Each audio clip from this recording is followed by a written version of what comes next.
She grabbed the mop out of his hands, slammed it on the mat in front of 30 people and said, "Stay in your place, janitor." The room exploded with laughter. But the man standing there didn't flinch, didn't blink, didn't move a single muscle in his face. And that stillness, that terrifying, unnatural stillness, should have been the first warning sign nobody caught. Because the woman who just humiliated him in front of hundreds of people had no idea she wasn't looking at a janitor. She was looking at the most dangerous man in the room. Drop a comment with your city. I want to see how far this story has traveled. Don't forget to hit subscribe and turn on notifications so you never miss what happens next. The night it all began, Marcus Williams was on his knees. Not in prayer, not in defeat. He was scrubbing a section of the mat near the far corner of the Phoenix Combat Arts Academy, working a stubborn dark stain that had been there since Tuesday, somebody's bloody nose from a sparring session that ran too long. His knees ached against the hard rubber floor. His back had been complaining since around 9 o'clock. It was now pushing 11:15, and the last of the serious fighters had finally cleared out 20 minutes ago, leaving behind the particular silence of an empty gym, the hum of the ventilation system, the distant buzz of the fluorescent light above the supply closet that needed a new bulb, the soft scrape of Marcus's brush moving in steady circles. He worked without music, without headphones, without distraction. He'd learned years ago that silence wasn't the enemy. Silence was the only place left where he could still hear her voice. "You're going to be okay, baby. You know that, right? You're going to be more than okay." Her voice. Diana's voice. Even now, almost 3 years later, it came back clearest in the quiet moments. Not the loud ones. Not the desperate ones when he was white-knuckling his way through a hard morning and trying to hold it together for their son. It came in the quiet. In the in-between spaces of a life that kept moving whether he wanted it to or not. He wrung out the mop, straightened up, and pressed one fist into the small of his back. 35 years old, and some mornings he felt 60. Other mornings he felt like nothing at all. Just a body going through motions, a machine running on obligation and love and the stubborn refusal to let his son watch him fall apart. He checked his phone. 11:18 p.m. He had to be back here by 6 in the morning to open up before the first class. Then he had his other job, the warehouse shift, which ran from 8 to 2 in the afternoon. Then pickup. Then dinner. Then homework. Then, if God was merciful, maybe 4 or 5 hours of sleep before the whole cycle started again. This was Marcus Williams's life, and he did not complain about it, not once, not out loud, because in the front pocket of his worn gray hoodie was a small photograph creased at the corner edges, soft from handling of a 7-year-old boy named Jaylen, standing in front of a birthday cake with 8 candles, laughing so hard his eyes had disappeared into his face. That boy was the only alarm clock Marcus needed.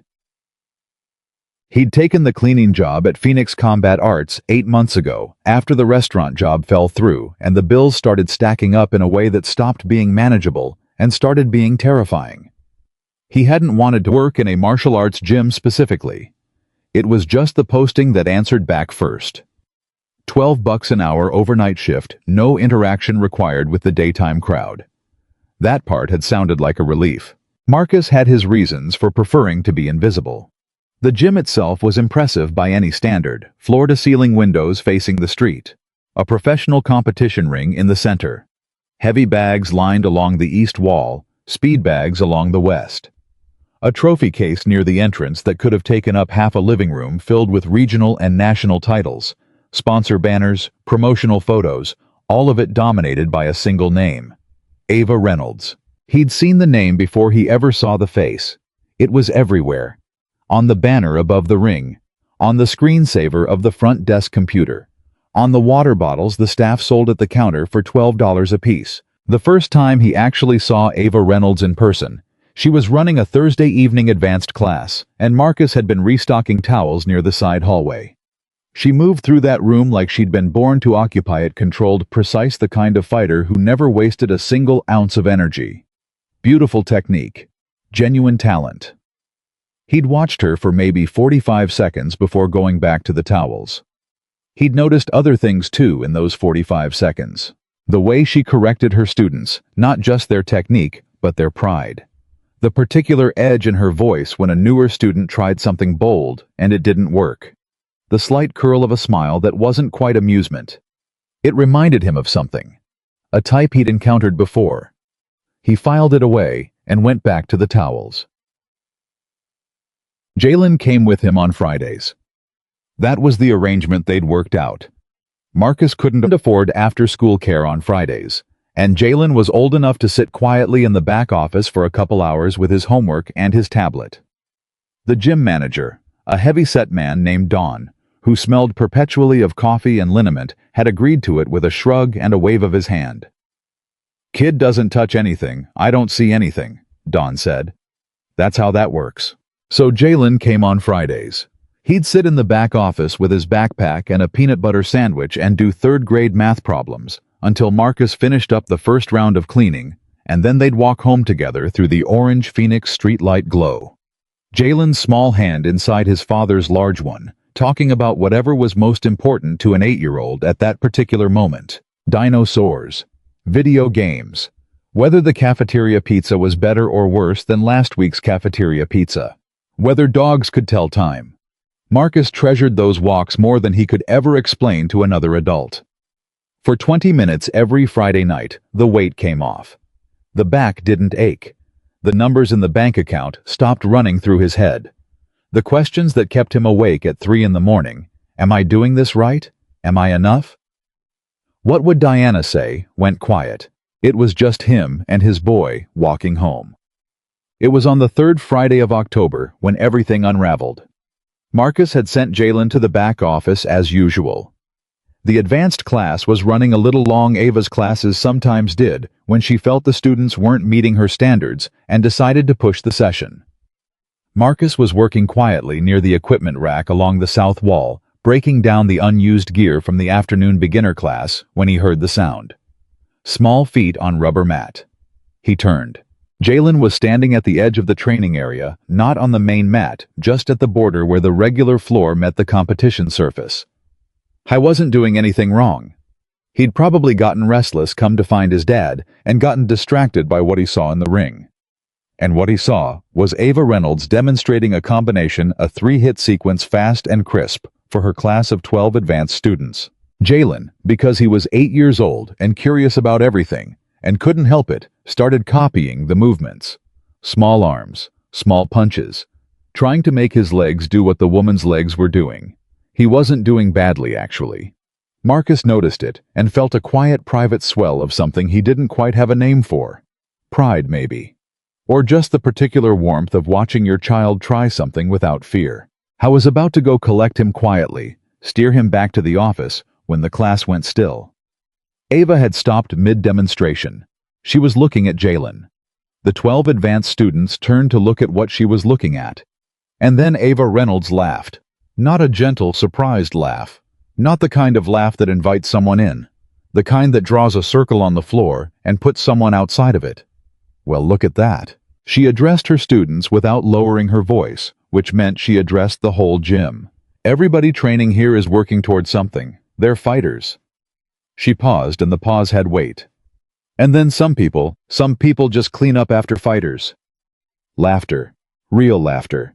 From 12 adults who should have known better. Jaylen's arms went slowly back to his sides.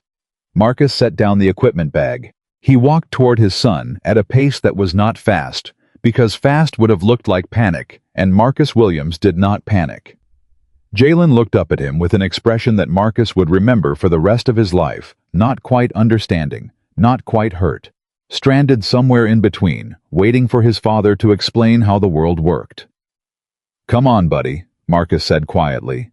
"Let's get your backpack." He turned toward the office hallway. "Oh, he's leaving." Ava's voice still pitched to Carrie. "That's fine. Some people know their place." Marcus stopped walking. Not because the words hit him. He'd heard worse. He'd survived worse. He had armor built from years of being underestimated, overlooked, talked past, looked through. He stopped because of what he heard underneath the words. He stopped because Jaylen's hand had found his, and the grip was tighter than usual. And because his son whispered just barely, just for him, "Dad, she said that about you." Marcus crouched down. Right there in the middle of the gym floor in front of everyone, he got down to his son's level. I know. That wasn't nice.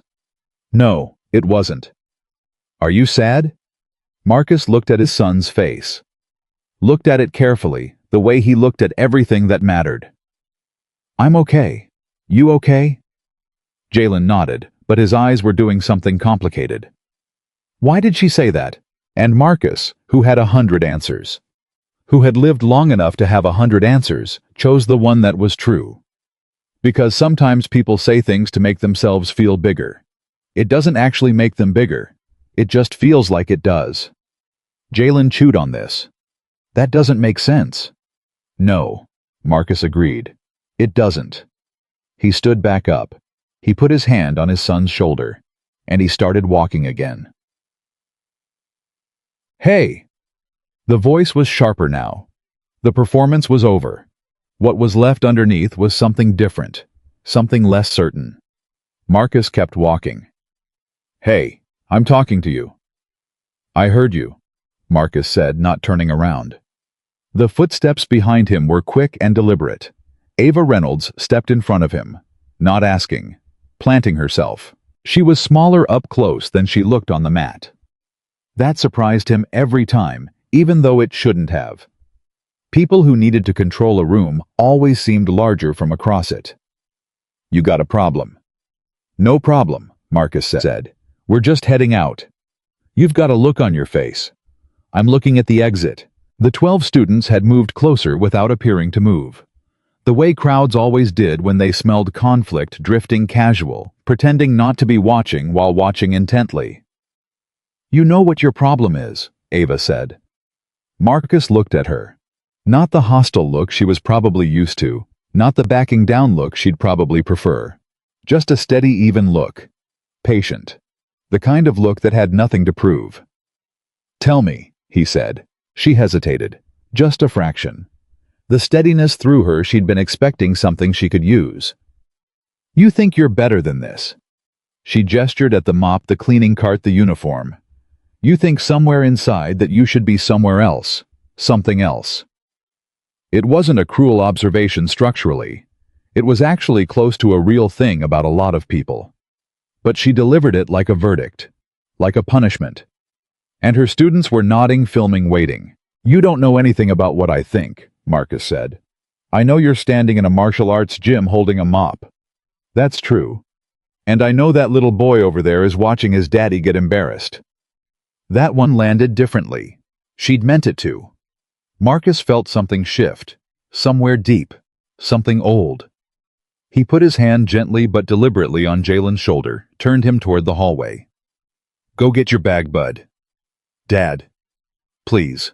Jaylen looked at his father's face, read something there that he probably couldn't have articulated, but understood completely, and went. When he was out of earshot, Marcus turned back to Ava Reynolds.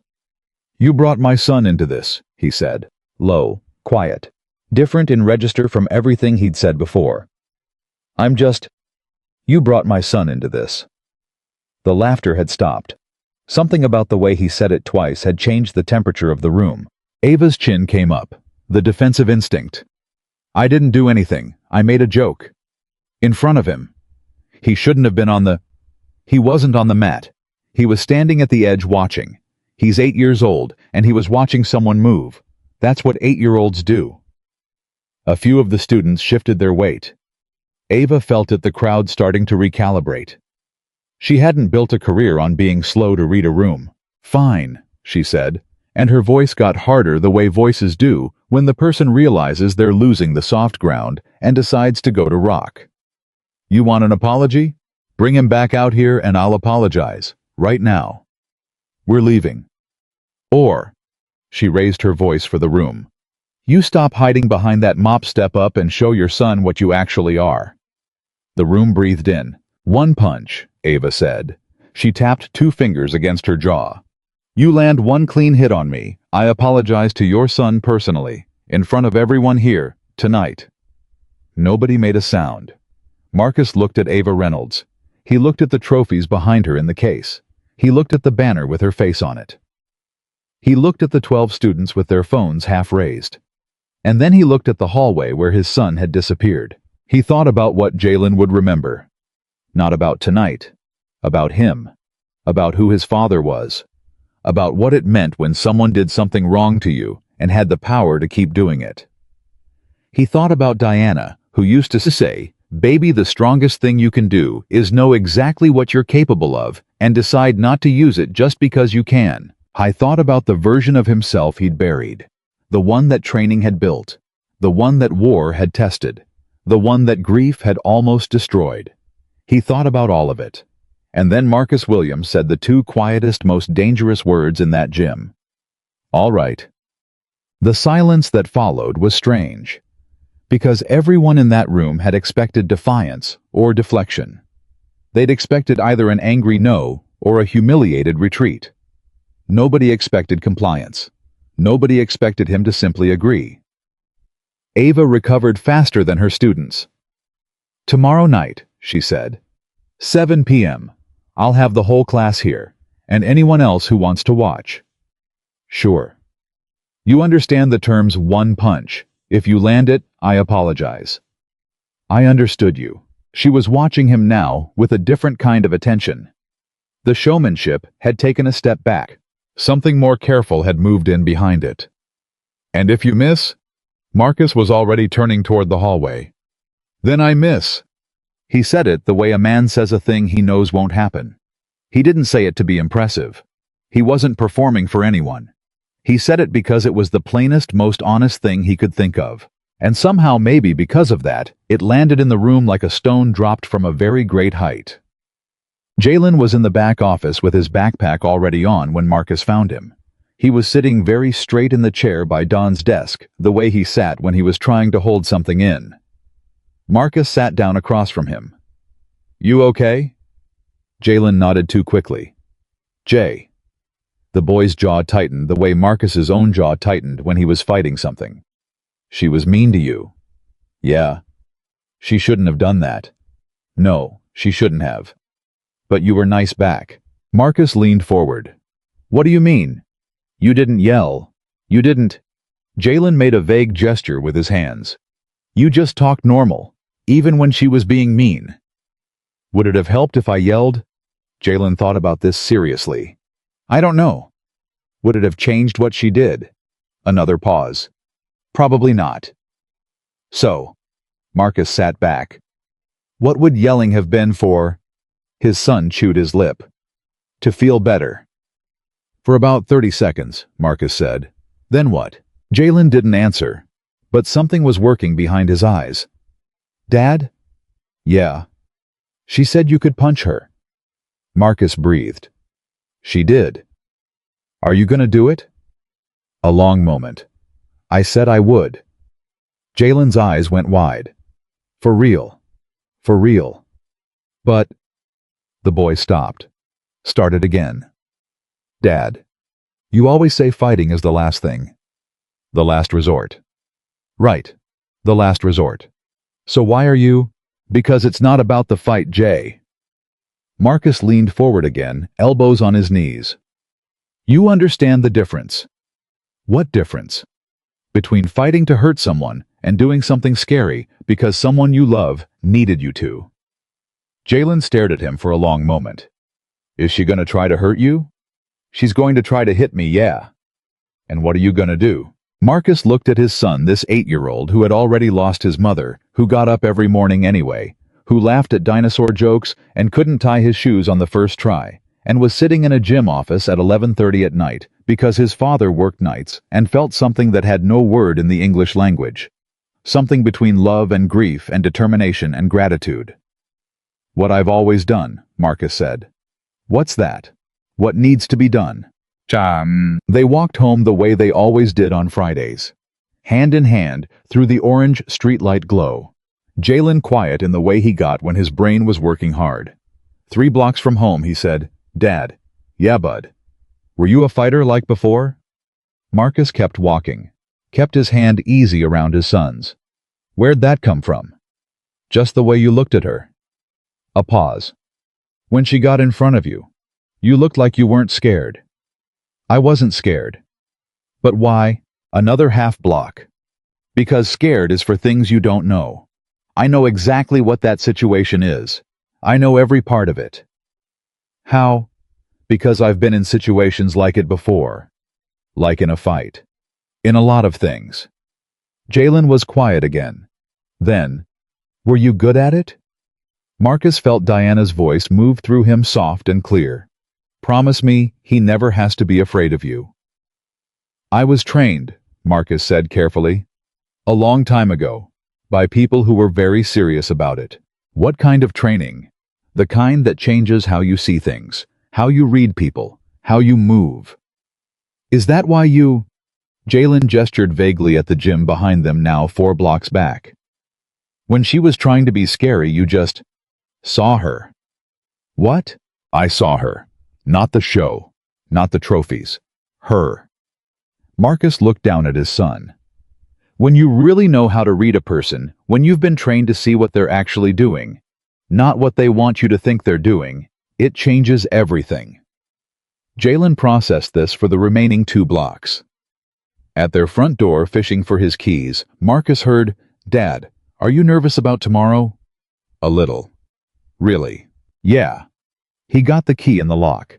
But not for the reason you'd think. What reason then? Marcus pushed the door open and held it. I'm nervous about being something I promised your mom I wouldn't have to be anymore. The hallway of their apartment was small and warm and smelled like the pine cleaner Marcus used on Fridays. There were Jaylen's sneakers by the door slightly untied. There was the hook on the wall where Diana's jacket still hung because neither of them had been able to move it. Jaylen looked at the jacket, then at his father. Mom wouldn't want you to get hurt. I know. But she also... The boy stopped. She wouldn't want you to just let someone be mean, right? Marcus hung his keys. No, he said quietly. She wouldn't. So, Jaylen pulled his backpack off his shoulder. Maybe this is the one time it's okay. 8 years old. This kid. Marcus put his hand on top of his son's head, careful, warm, the way he'd done since Jaylen was 3 days old, and felt something iron itself smooth inside his chest. Get ready for bed, he said. I'll be there in 10 minutes. Jaylen headed down the hallway, then stopped, turned. Hey, Dad. Yeah, you're not just a cleaner. Okay, just so you know, you're not just that. Marcus stood in the small hallway of their small apartment, coat still on, keys in his hand. 35 years old. 2 jobs. Sore back. 4 hours of sleep on a good night. The most important person in his life had just looked at him and said, You're not just that. I know, Bud, he said. He didn't say it to reassure the boy. He said it because he'd needed to hear it out loud, and because tomorrow night, in front of everyone who laughed, in front of every camera that would be pointed at the man they expected to fail, he was going to show them. Not for pride, not for revenge, not for them. For the 8-year-old down the hallway who was brushing his teeth and believed without evidence, without reason, without anything except love, that his father was already the strongest man in the room. Marcus Williams turned off the kitchen light, stood for a moment in the dark, and remembered who he used to be. He had not thought about that man in a long time. It turned out that man had been waiting very patiently. The word spread the way bad news always does, fast and with enthusiasm. By Saturday morning, 18 hours before anything had even happened, the Phoenix Combat Arts Academy's private social media group had 340 comments.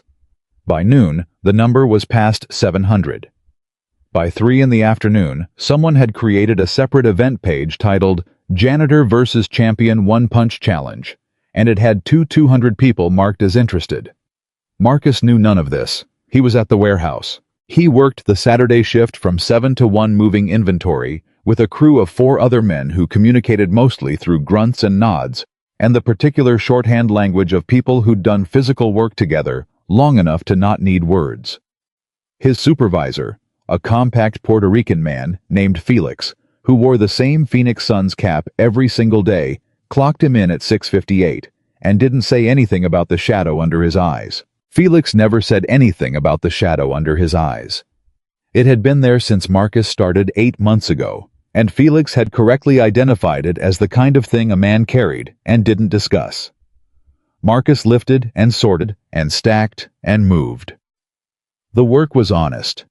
It asked nothing of him except his body and his focus, and he gave both without reservation, the way he gave everything he decided to give completely, without complaint, without performance. But underneath the routine, something was different today. Something had woken up. He'd felt it the moment he opened his eyes at 5:45, before the alarm, before Jaylen stirred down the hall. He'd lain there in the gray pre-dawn of his bedroom ceiling and felt it, a low, steady hum in the back of his mind. Not anxiety, not dread. Something older than both of those. Something that recognized the approach of a moment that required more than ordinary attention. He'd felt it before, in other places. In other lives, it felt like now. He pushed a pallet of boxed goods across the warehouse floor and thought about Sergeant Dale Reeves, who used to say, "Fear is just your body telling you to pay attention. Respect the message. Don't worship the messenger." Marcus hadn't thought about Dale in over 2 years. He was thinking about him now. He was thinking about a lot of things from before. The before was something Marcus kept in a box. Not buried. He wasn't the kind of man who pretended things hadn't happened. Just stored. Organized. Out of reach of the daily life he was trying to build for his son. But tonight had pulled the box off the shelf. So at lunch, sitting alone on a loading dock with a turkey sandwich and a bottle of water, Marcus let himself open it. How was 19 years old when he enlisted? Not because he was running from anything that was the story people told about black men from neighborhoods like his, that they enlisted because they had nowhere else to go. And Marcus rejected that story the way he rejected most stories people told about him without asking. He enlisted because he believed in something. Because he'd watched his grandfather come home from Vietnam, changed in ways nobody in the family discussed, and had decided that whatever that change was, he wanted to understand it from the inside. Because he was young and certain, and hadn't yet learned the cost of certainty. He did 2 tours. Army. Combat deployment. The kind of experience that doesn't make for easy dinner table conversation, and that most civilians understood only through movie versions that got about 40% of it right, if you were generous. How was good at it. That was the part he'd had the hardest time reconciling with the rest of who he was. He was genuinely, specifically, technically good at combat.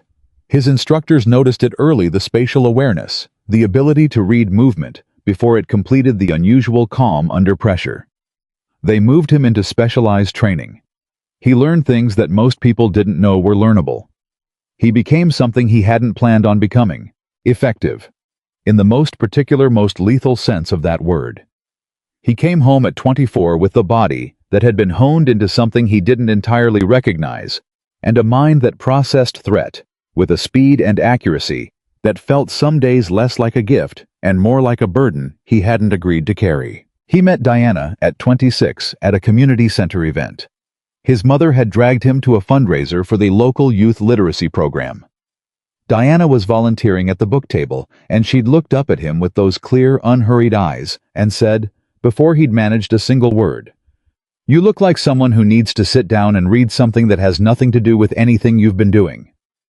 He'd sat down. He'd read something.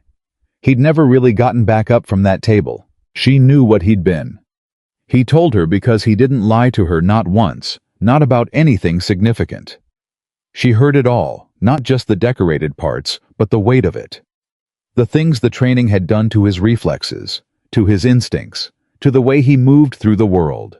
She never flinched, but she made him promise, not because she was afraid of him, because she understood him better than he understood himself, and she saw the thing he was still carrying, and she wanted their son, their eventual hoped-for, prayed-for son, to grow up with a father who wasn't at war anymore. Promise me he never has to be afraid of you, not of what's in you. Promise me you put that somewhere safe. He had promised, and he had kept the promise. For 8 years of fatherhood, through joy and grief and exhaustion, and the particular loneliness of raising a child alone after you've lost the person who was supposed to be doing it beside you, he had kept it. He'd put the combat away. He'd put the instincts in the box. He'd picked up a mop. Tonight, for the first time in years, he was going to have to open that box in public, And what terrified him? The thing that had kept him staring at the ceiling at 5:45 in the morning wasn't losing. It was what winning might look like. It was what his son might see. He picked Jaylen up from his friend Darius's house at 2:15. Darius's mother, a warm and perpetually frazzled woman named Keisha, who wore scrubs and had 3 kids of her own, handed Jaylen off at the door with the particular expression of a woman who had heard things. "I heard about the gym thing," Keisha said. Marcus accepted Jaylen's backpack. "News travels." "Marcus," she lowered her voice, "there's a page, like an event page, with almost 4,000 people interested now." He looked at her. 4,000. As of an hour ago. She was watching him carefully. "You didn't know. I've been at work. There are people saying I mean some of these comments." She stopped, started again. "Is Jaylen okay? Is he okay?" "He's good." Marcus glanced at his son, who was busy trying to get his jacket zipper to cooperate. "He's better than me most days." "What are you going to do tonight?" "What I said I'd do." "Marcus, that woman is—" "I know what she is." Keisha exhaled, the kind of exhale that carries a whole conversation inside it. "You're not doing this to prove something to her." "No. You're doing this for him." Marcus looked at Jaylen, who had conquered the zipper and was now examining something he'd found in his jacket pocket with intense scientific interest. "I'm doing it because he needed me to say yes," Marcus said quietly. "And because sometimes that's enough of a reason." Keisha was quiet for a moment. "You know how to handle yourself." "Yes." "Like actually, because she's not." "Keisha." His voice was gentle.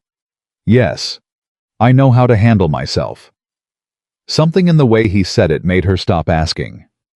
She looked at him for another second, really looked the way people rarely did.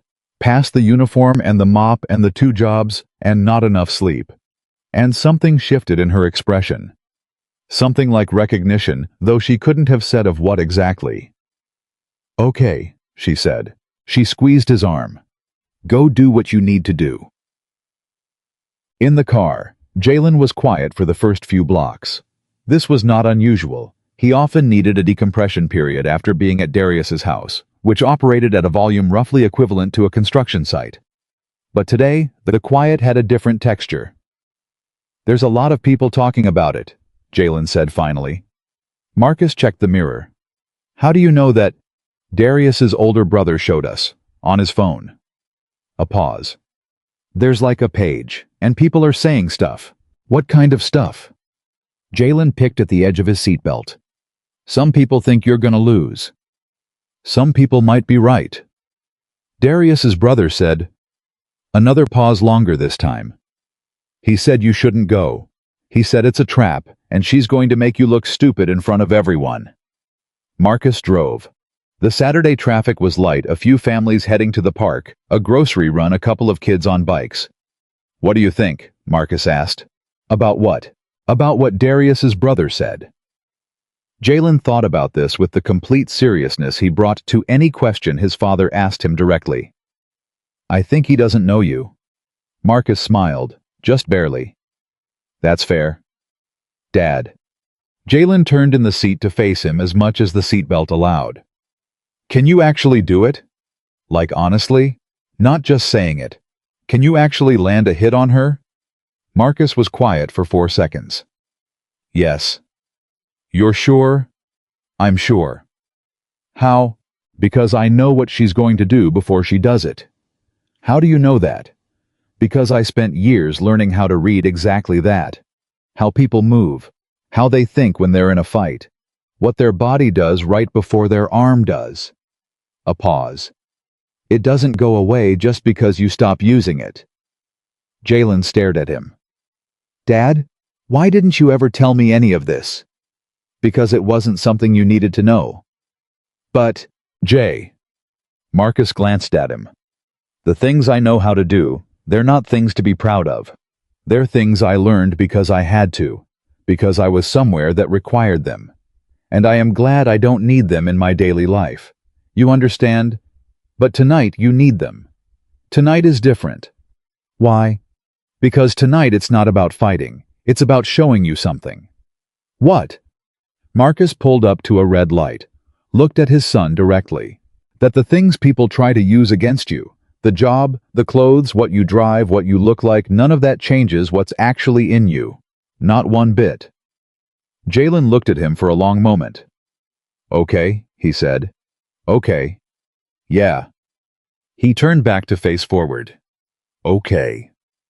The light changed. They drove the rest of the way in a silence that was not empty. Marcus cooked dinner at 4 o'clock earlier than usual. Chicken and rice. Jaylen's standing request for anything that counted as a special occasion. He stood at the stove in their small kitchen and cooked with the same focus he brought to everything. Measured, patient, attentive to detail. Jaylen sat at the kitchen table doing homework, or the version of homework that gets done when there's something too exciting happening later to fully concentrate. Dad. What if she doesn't apologize? Like, even if you do it? Then she doesn't apologize.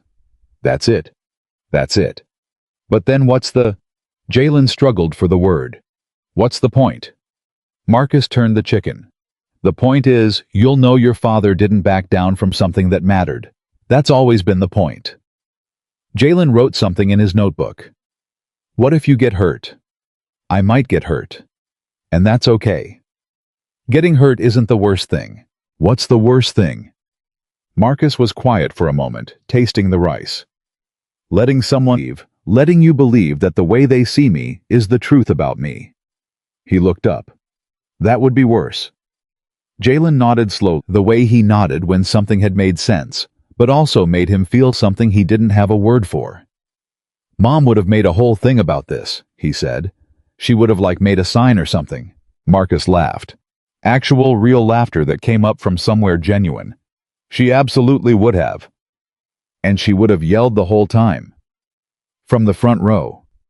Yeah. Jaylen smiled, that big, unguarded smile that still had a gap from a lost tooth. She was embarrassing. She was enthusiastic. Same thing. Marcus served the plates.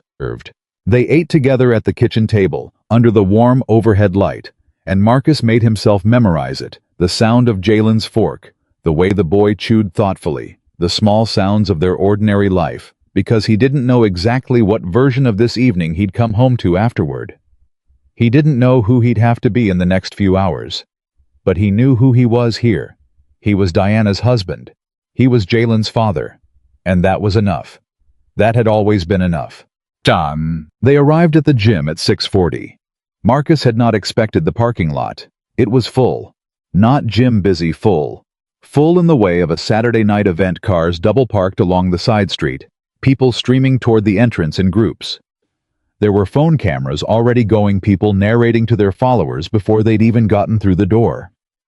Jaylen looked at all of it through the car window. Dad? I see it. There's so many people. Yeah. Are you nervous? Marcus sat with that question for a moment.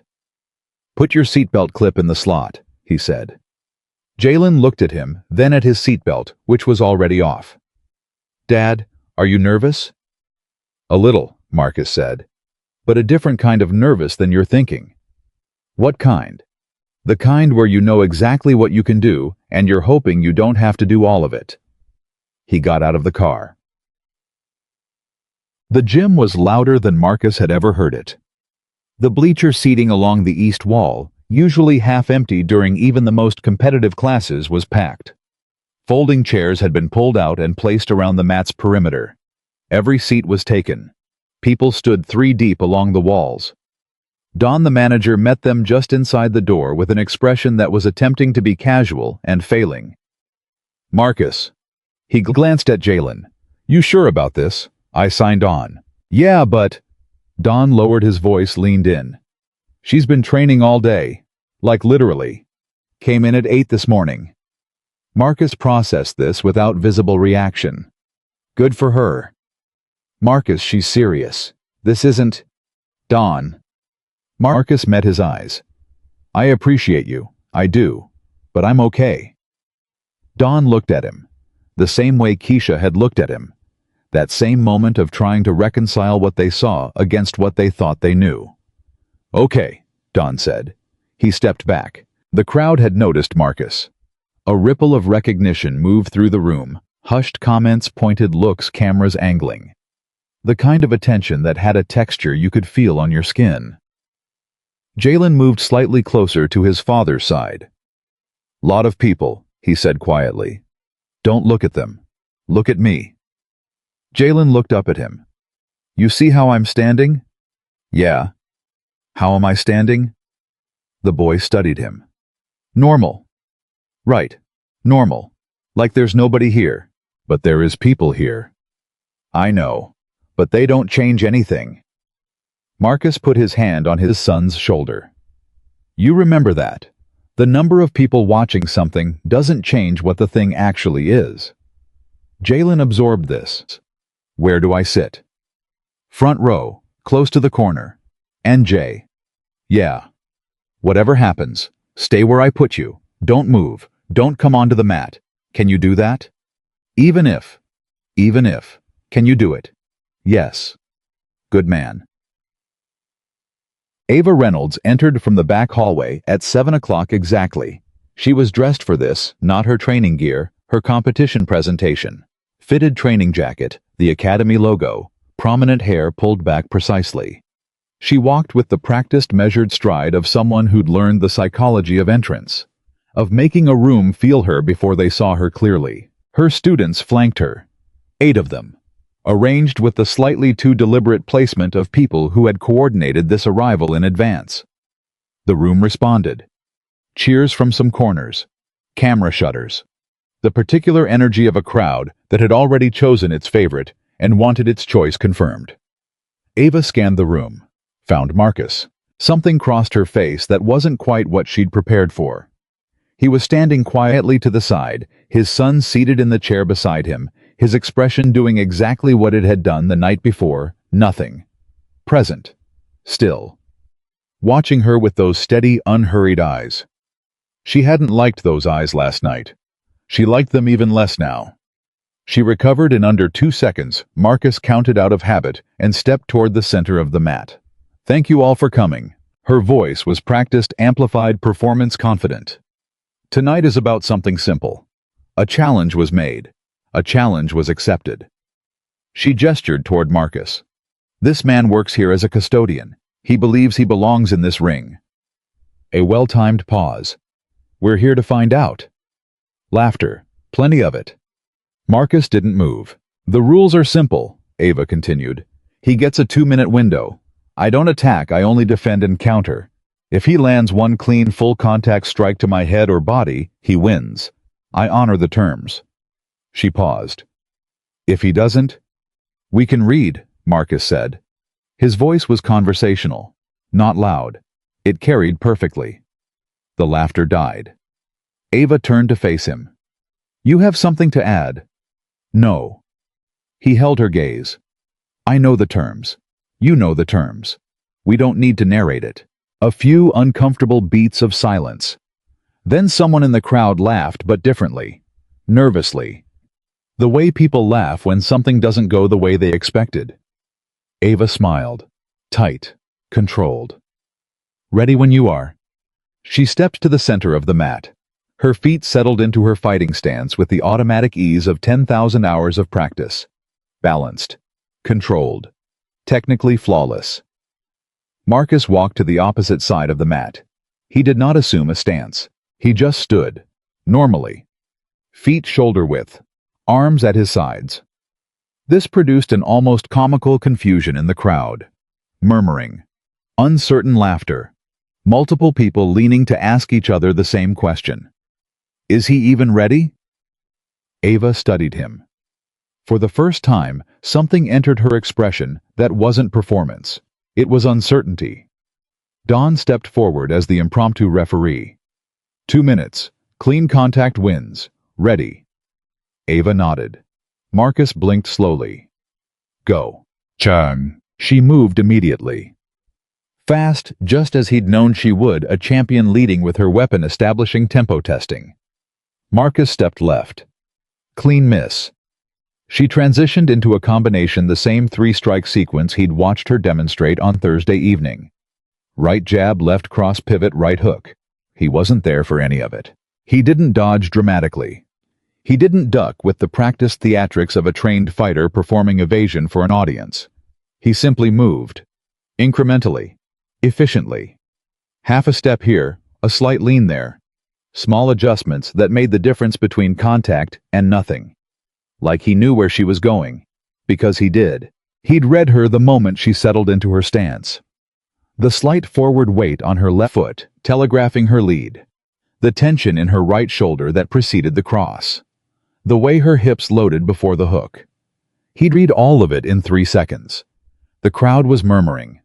Ava regrouped, recalculated, went to a different combination, something sharper, less predictable, the kind of sequence she used against serious opponents.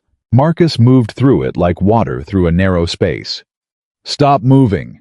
A student in the crowd. The comment got some laughter but thinner than before. Ava was starting to breathe harder. Not from exertion, from something else. From the experience which she had never had before in competition of being read. Of having every move anticipated before it arrived. Of fighting someone who wasn't reacting to her, someone who was already somewhere she hadn't gotten to yet. It was deeply, fundamentally unsettling. 45 seconds in, she adjusted her strategy entirely. Abandoned the technical combinations. Began to crowd him, using her forward pressure to eliminate the angles he was using. Smarter. Better. Marcus respected it. He gave ground. Let her push him toward the edge of the mat, watched her confidence spike as she gained territory. And then one movement, not even fully a step, he used that confidence against her. She overextended, just slightly, for less than a second. It was enough. His hand came out. Not a punch, a controlled, demonstrative touch to her shoulder. Palm open, deliberate. He wanted her to know he'd been there.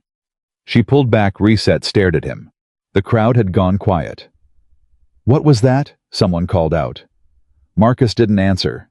Ava's jaw set. She came again, and this time she was angry, genuinely burning angry, because she understood what he was doing. He wasn't trying to end this quickly. He was showing her. He was conducting a demonstration, and she was the subject, and every missed combination, and every near touch, was a quiet, methodical piece of evidence being laid out for the room. She stopped holding back. She went hard. The kind of combinations that she saved for title bouts. Committed, powerful, technically brilliant. 1 minute 15 seconds. Marcus was still upright, still unhurt. And then a sequence she'd never shown publicly, something she'd developed in the last year, and only used once in competition. She launched it. Complex. Unpredictable. Designed specifically to overwhelm a defender's reading ability, by introducing a beat change mid-combination. It was her best thing. It landed.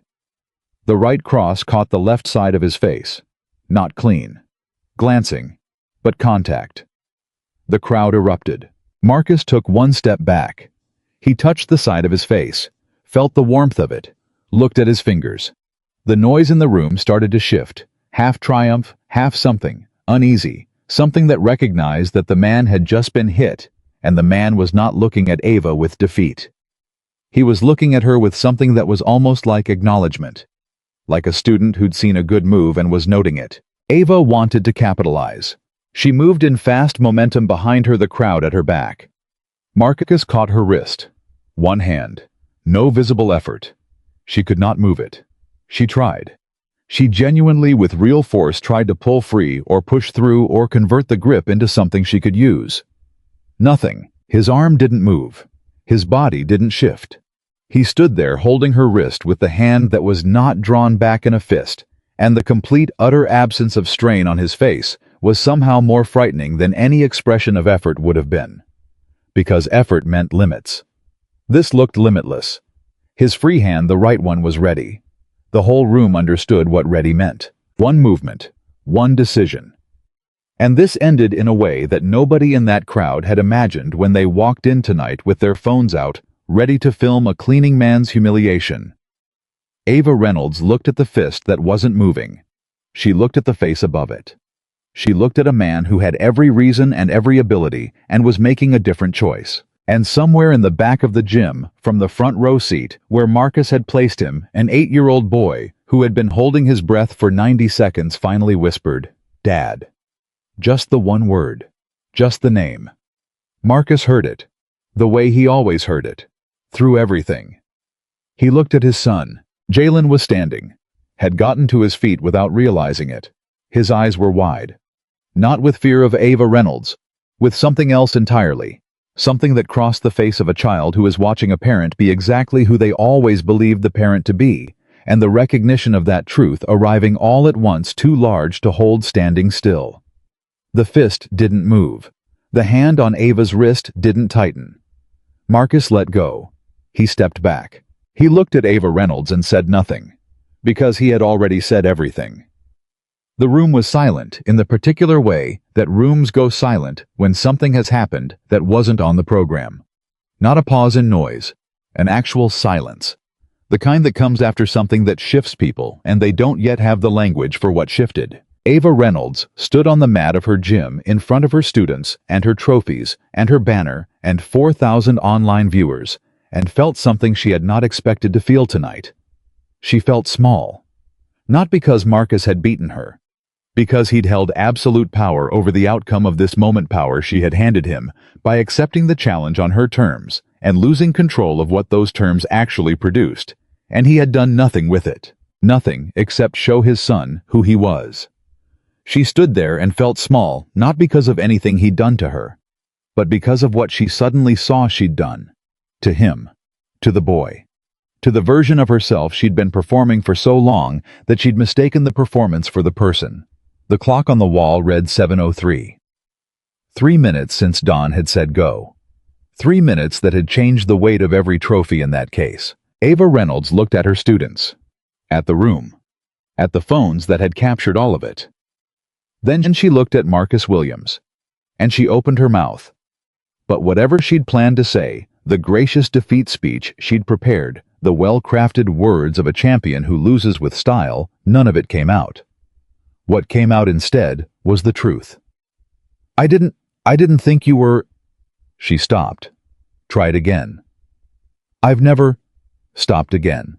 And for the first time in as long as anyone in that room could remember watching Ava Reynolds, champion competitor. The woman with her name on every banner, she simply did not know what to say. The crowd waited. Jaylen waited. Marcus waited. And Ava Reynolds, standing in the center of the mat she'd owned for years, realized that the most honest thing she could do right now, more honest than any speech, any graceful concession, any practiced words, was to stop performing. She looked at the boy in the front row. The 8-year-old who had come to his father's workplace to sit in a back office and do his homework and go home holding his dad's hand. The boy who had watched all of this with those wide, clear eyes that didn't know how to lie yet. I'm sorry, she said, not to the room, to the boy. I was cruel, and I was wrong, and I'm sorry. The room stayed quiet. Jaylen looked at his father. Marcus nodded, slow, once. His son stepped forward, and in a voice that was small but completely steady. Jaylen Williams looked at Ava Reynolds and said, My dad says being strong doesn't mean making someone else feel weak. 8 years old, the son of a woman who had left too soon, and a man who had never stopped honoring her. In those 12 words, he said everything left to say. Ava Reynolds heard them. And they broke something open in her that training and trophies and 10,000 hours of discipline had never quite reached. The apology hung in the air of that gym for a long moment before anyone breathed. Then someone started clapping. Not the performative, organized applause of a crowd that's been told when to respond. The tentative, uncertain clapping of a single person who felt something move in their chest and didn't know what else to do with it. Then another person. Then a third. And within 30 seconds the whole room had joined, not because it was the right social move, but because something had happened in front of them that they hadn't come here expecting to witness. And applause was the only language they had available. Marcus didn't acknowledge the applause. He was looking at his son. Jaylen had moved back to the edge of the mat, not retreating, just resettling the natural movement of a child who has done the thing he needed to do and is now processing the fact that he did it. His hands were at his sides. His chin was up. His eyes were moving between his father and Ava Reynolds with an expression that Marcus would have given anything to be able to photograph and keep forever, that specific look of a child who has just discovered that the world occasionally bends toward something true. "Come here, buddy." Jaylen crossed the mat in 6 steps. Marcus put his arm around his son's shoulders and felt the boy lean in, not dramatically, just slightly, the way Jaylen leaned when he was finished being brave and needed to be 8 years old again. The applause was tapering off. People were lowering their phones, but not putting them away, uncertain whether the moment was over. Don stood near the referee position, looking like a man who had opened a door expecting one room and walked into an entirely different house.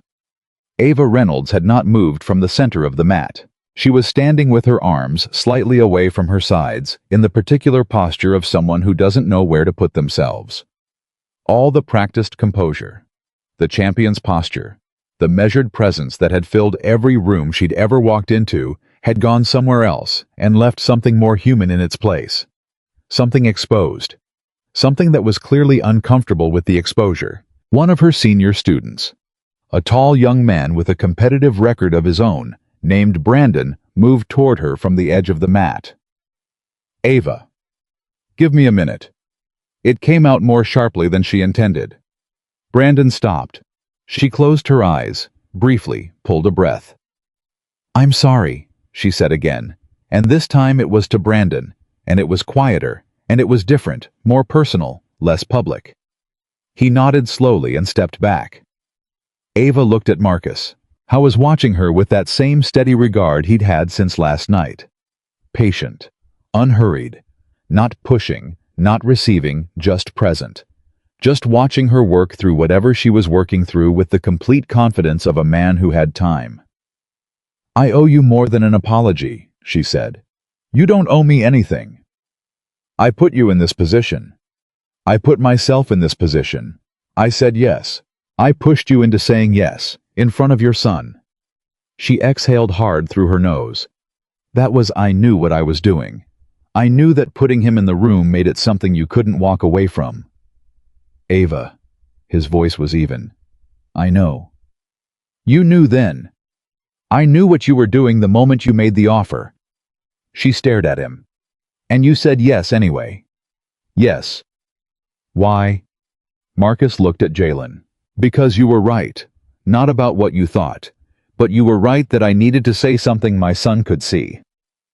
Ava absorbed this. Something moved through her expression that was complicated and sincere and not entirely under her control. "Who are you?" she asked. And she meant it genuinely, not as a challenge, not as rhetorical performance, but as an actual question from a woman who had spent 2 days believing she understood this situation completely, and had just discovered she understood almost none of it. "Marcus Williams," he said. "I clean your gym." That's what I am right now. Tonight. In this building." He met her eyes. "That's enough." Ava Reynolds, who was paid to move fast, found herself very still. The crowd took a while to disperse. People lingered the way they do after something they weren't prepared for, clustering in small groups, talking over what they'd seen, trying to make sense of it through comparison and conversation. Phones were out everywhere. The footage was already uploading. The comments were already accumulating on the event page, the tenor shifting in real time from the mocking anticipation of pre-event thread to something more complicated, more divided, more honest. Marcus sat with Jaylen on the folding chairs along the east wall, while all of this went on around them. Jaylen had his head on his father's arm and was somewhere in the blurry territory between awake and sleep that 8-year-olds occupy after long, emotionally complicated evenings. Don came and sat in the chair on Marcus's other side. He didn't say anything for almost a full minute. "So," Don finally managed. "So." Marcus agreed. "I've been running this gym for 11 years. "Okay. I have never seen anything like what just happened." It was 3 minutes. "Marcus." Don turned to look at him. "I have watched national-level competition in this room. I have watched fighters who've been on television. I have never—" He stopped, recalibrated. "Where did you learn to move like that?" "A long time ago." Army. Marcus looked at him. Don. Okay. Don held up both hands. None of my business. It was a long time ago, Marcus said again. I'm not that person anymore. Don nodded slowly. Right. You're the guy who cleans my gym. Correct. Don chuckled. It was the helpless kind of chuckle that has nothing to do with anything being funny. You could teach here, Don said. I have a job. You could have a different job, better money, better hours. I'll think about it. Marcus? Don, not tonight. Don looked at Jaylen, who had fully committed to sleep against his father's arm. That's a good kid. I know. He stood up there and said what he said. Don shook his head. Where does an 8-year-old get that? Marcus looked at his son's sleeping face. From his mother, he said. Don nodded and didn't ask anything else about it. Across the gym. Ava Reynolds was having a different kind of reckoning. Her students had gathered around her, the way a team gathers around a player after an unexpected outcome, not quite knowing what role to play, not quite sure what the situation required of them. Some of them were checking their phones.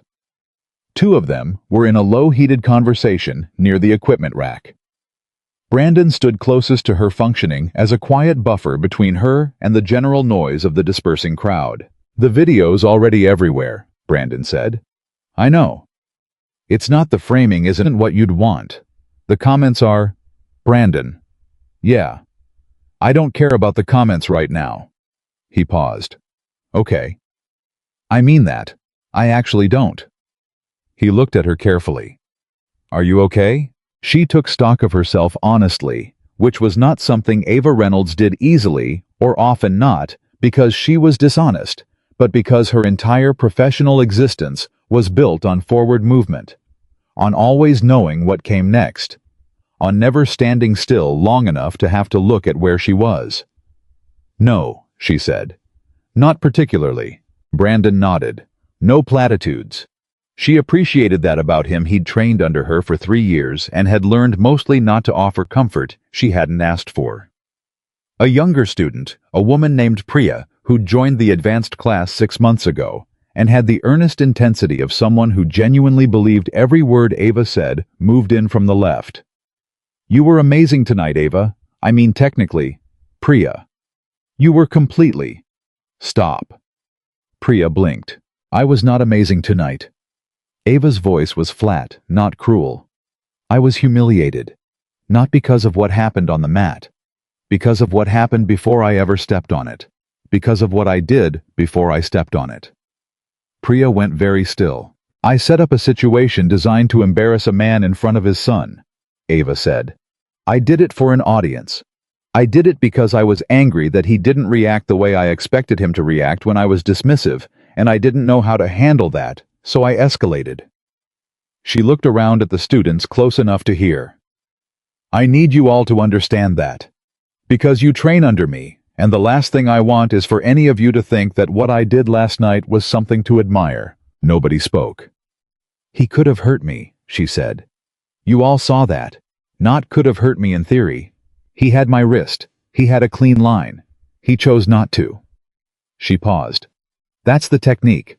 What he did with the moment after, that's the mastery. Brandon was quiet for a moment. What do you do now? I don't know yet. She looked across the gym to where Marcus sat with his sleeping son. Something true, I think. For once. The gym cleared out around 9. Marcus was still in the building. There was a cleaning shift to do, same as every other Saturday. He'd told Don not to worry about it, that he'd finish up. Don had looked at him with the particular expression of a man who wants to say something about how nobody expects you to clean the gym tonight of all nights, but who also recognizes that arguing with this particular man about this particular subject is a losing proposition. Don went home. Jaylen slept on the folding chairs with Marcus's hoodie draped over him. He'd gotten through the walk to the car conversation and most of the car ride home conversation with his father, the post-event debrief that 8-year-olds apparently require before the adrenaline can metabolize, and had crashed somewhere around the corner of sleep and satisfaction. Marcus mopped. He worked through the eastern half of the mat, moving methodically, the same as any other night. The mop made the same sound on the rubber. The ventilation hummed. The light above the supply closet buzzed its familiar note. Same as always.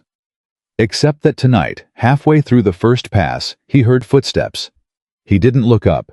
He could tell by the cadence that it wasn't Dawn. "I thought you'd be gone," Ava said.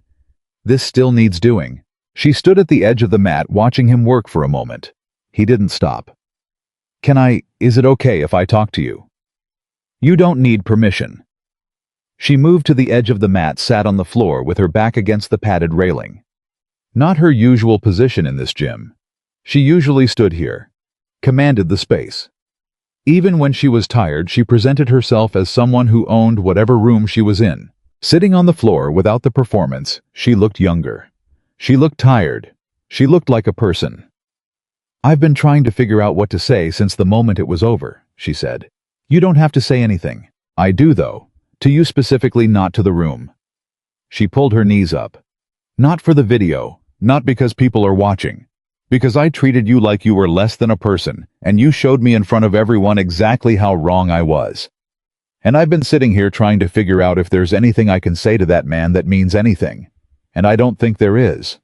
But I'm going to try anyway." Marcus moved to the next section. The mop went back into the bucket. He wrung it, started again.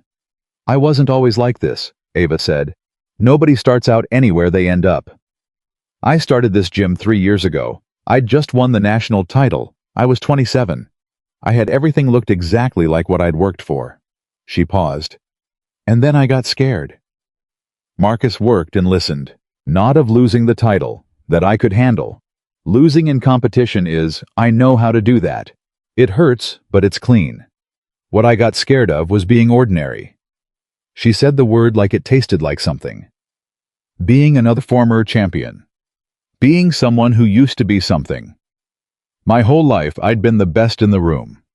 I didn't know how to be anything else. So you made sure nobody forgot you were the best. Yes.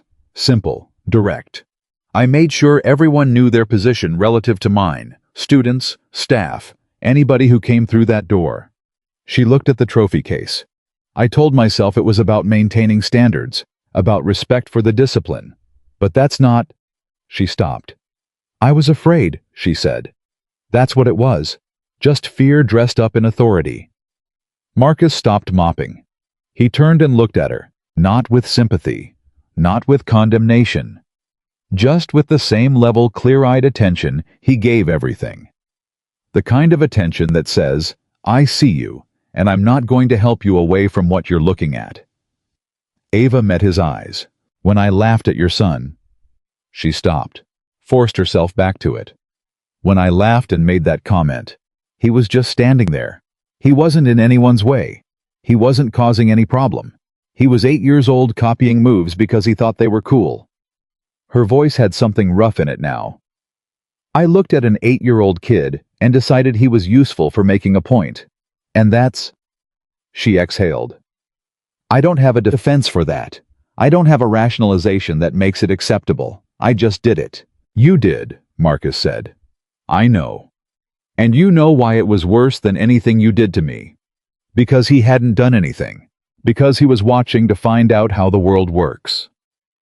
Marcus set the mop against the rail. "Children are always watching to find out how the world works. And you showed him a version of it. You told him something about what this world does to people like him and his father."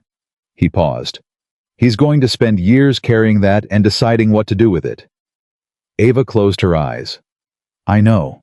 He's going to meet people like you again. He already has. He's going to keep meeting them." Marcus's voice didn't rise. It stayed level and certain, and it was somehow more difficult to hear for staying level. Every time someone looks at him and decides he's less, before they know anything. Every time someone sees the zip code or the job or the face, and makes the decision he carries tonight with him as evidence that none of that determines the truth. That is the only thing I wanted from this. Ava opened her eyes. "You didn't do this for the apology. I told you that yesterday. I didn't believe you." "I know." She was quiet for a long moment. The gym settled around them in its late-night stillness. "What happened to his mother?" she asked. Then immediately, "Sorry, that's you don't have to—" "Cancer," Marcus said. 3 years ago. Jaylen was 5. Ava said nothing. 31 years old, Marcus said. She was the strongest person I've ever known, and she spent the last 8 months of her life making sure I knew how to do this without her. He looked down the hall toward where Jaylen slept. She made me promise things. What kind of things? That he'd grow up knowing his father wasn't defined by what the world called him. He paused. That I wouldn't become something he was afraid of. That I'd choose every day, every single day, to be the kind of man she believed I was. Ava Reynolds sat on the floor of her gym and listened to a man talk about his dead wife and felt the full weight of what she had done land on her in a way that the confrontation on the mat, for all its physical intensity, had not quite accomplished, because the confrontation had been about power and skill and who controlled what outcome. This was about something that couldn't be trained into a person. Something that had to be chosen in small dark moments, over and over, until it became the structure of who you were. She was, Marcus said simply. Another long silence. Then Ava said, "I want to fix it." Marcus looked at her. "You can't fix it." "I know you can't undo. You can't fix it," he said again, not harshly, but definitely. "That's not how it works. You did something. It happened. The boy felt it. That's a fact now." He reached for the mop. "What you can do is be different tomorrow. And the day after." "How? You already know how." "I'm asking you." "Ava." He met her eyes. "You run a gym. You have 12 advanced students and however many beginners come through that door. Every single one of them is watching you the same way my son watches me. Every single one of them is learning from you how the world works." He held her gaze. "You already know what to do. You've known it your whole career. You just stopped doing it." She absorbed this. Just that simple. Just that hard. She looked down at her hands. Hands that had thrown 10,000 punches, written checks for this building, signed sponsor contracts, hoisted trophies in front of cameras. "I don't know how to not be afraid of being ordinary," she said quietly. "I genuinely don't know how to do that." Marcus was quiet for a moment. "You know what ordinary is," he said. "Ordinary is waking up at 5:45 because you've got to be somewhere by 6. Ordinary is making the same dinner 3 weeks running because it's the one your kid asks for. Ordinary is doing the same floor the same way every Saturday night because it needs doing." He looked at her steadily. "Ordinary is the whole thing. It's the whole fight. And the people who think being ordinary is less than something they've never had to hold it together for someone else with ordinary hands." Ava Reynolds heard this the way she hadn't heard anything in a very long time. Not as information, as truth. "You're not ordinary," she said. "I'm exactly ordinary, by every measure anybody out there would use." He gestured at the world beyond it. "And I am completely fine with that." She stared at him. "How?" Marcus looked down the hall again. At the dark doorway where the folding chairs were. Where his son slept with a borrowed hoodie. "Because the person who mattered most to me in this world looked at my ordinary life and said she was proud." He paused. "You can't buy that. You can't train it into yourself. You can't win it in a ring." He picked up the mop. "You just have to live in a way that earns it." Ava got to her feet. She stood for a moment, not leaving, not staying, caught in the middle of something she didn't have a clean name for yet. "I meant the apology," she said. "To your son. I need you to know that." "I know. And tomorrow the video's going to be everywhere. The narrative's going to be what people decide it is. I can't control that. You never could. But I want—" She stopped. "I want him to know, Jaylen. Not through a screen, not because it's good PR. I want to tell him in person when he's awake, and there are no cameras, that I was wrong, and I'm sorry." Marcus was quiet for a beat. "I'll ask him," he said. "If he wants to, he'll come. If he doesn't, you respect that. Of course." "And Ava." She stopped. "The apology is for him, not for your conscience." His voice was not unkind. Make sure you know the difference before you show up. She flinched slightly. Just slightly. I'll make sure. She walked toward the back hallway. Marcus went back to the mop. Then Ava stopped in the doorway. Marcus? He looked up. I'm going to be asking myself for a long time why I do this. She gestured at the building around them, the trophies, the mat, the ring. This whole thing. Why it matters. Why I built it. A pause. Tonight changed what the answer is.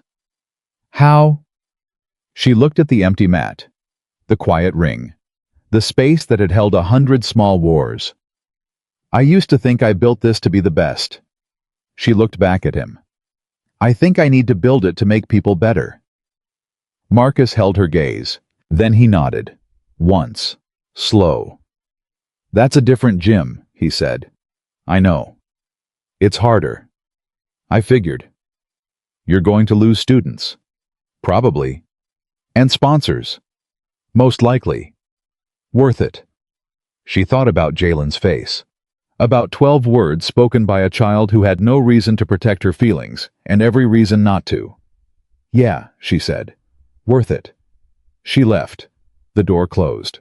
And Marcus Williams finished mopping the gym floor at Phoenix Combat Arts Academy in the quiet, with no one watching for $12 an hour, the same as he had every Saturday night for 8 months. He carried Jaylen to the car at 10:20. The boy was deeply, completely asleep, the sleep of a person who has spent everything they had on a day and is now running on nothing at all.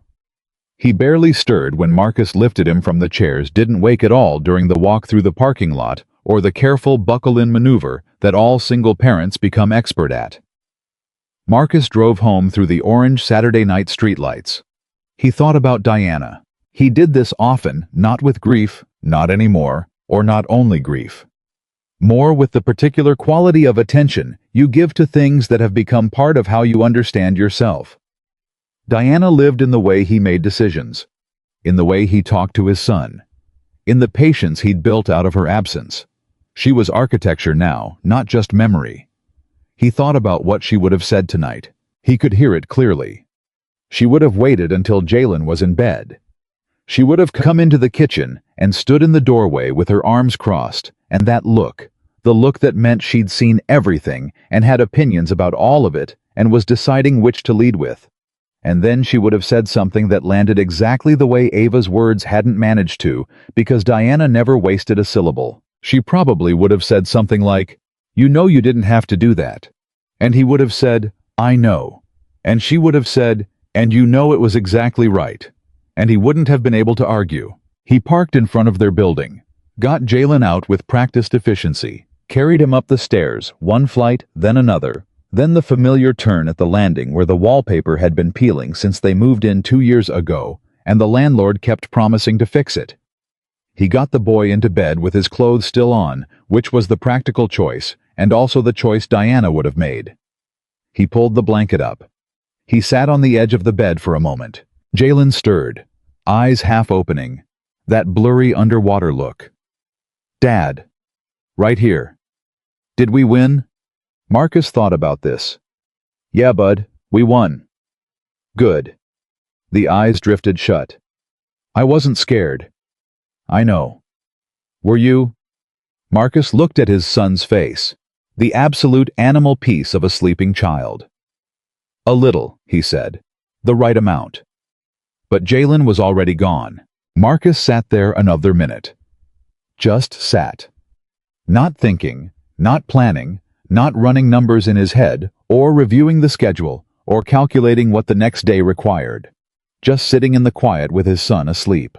Just being the ordinary thing he was. His phone started going the next morning before his alarm. He was awake already.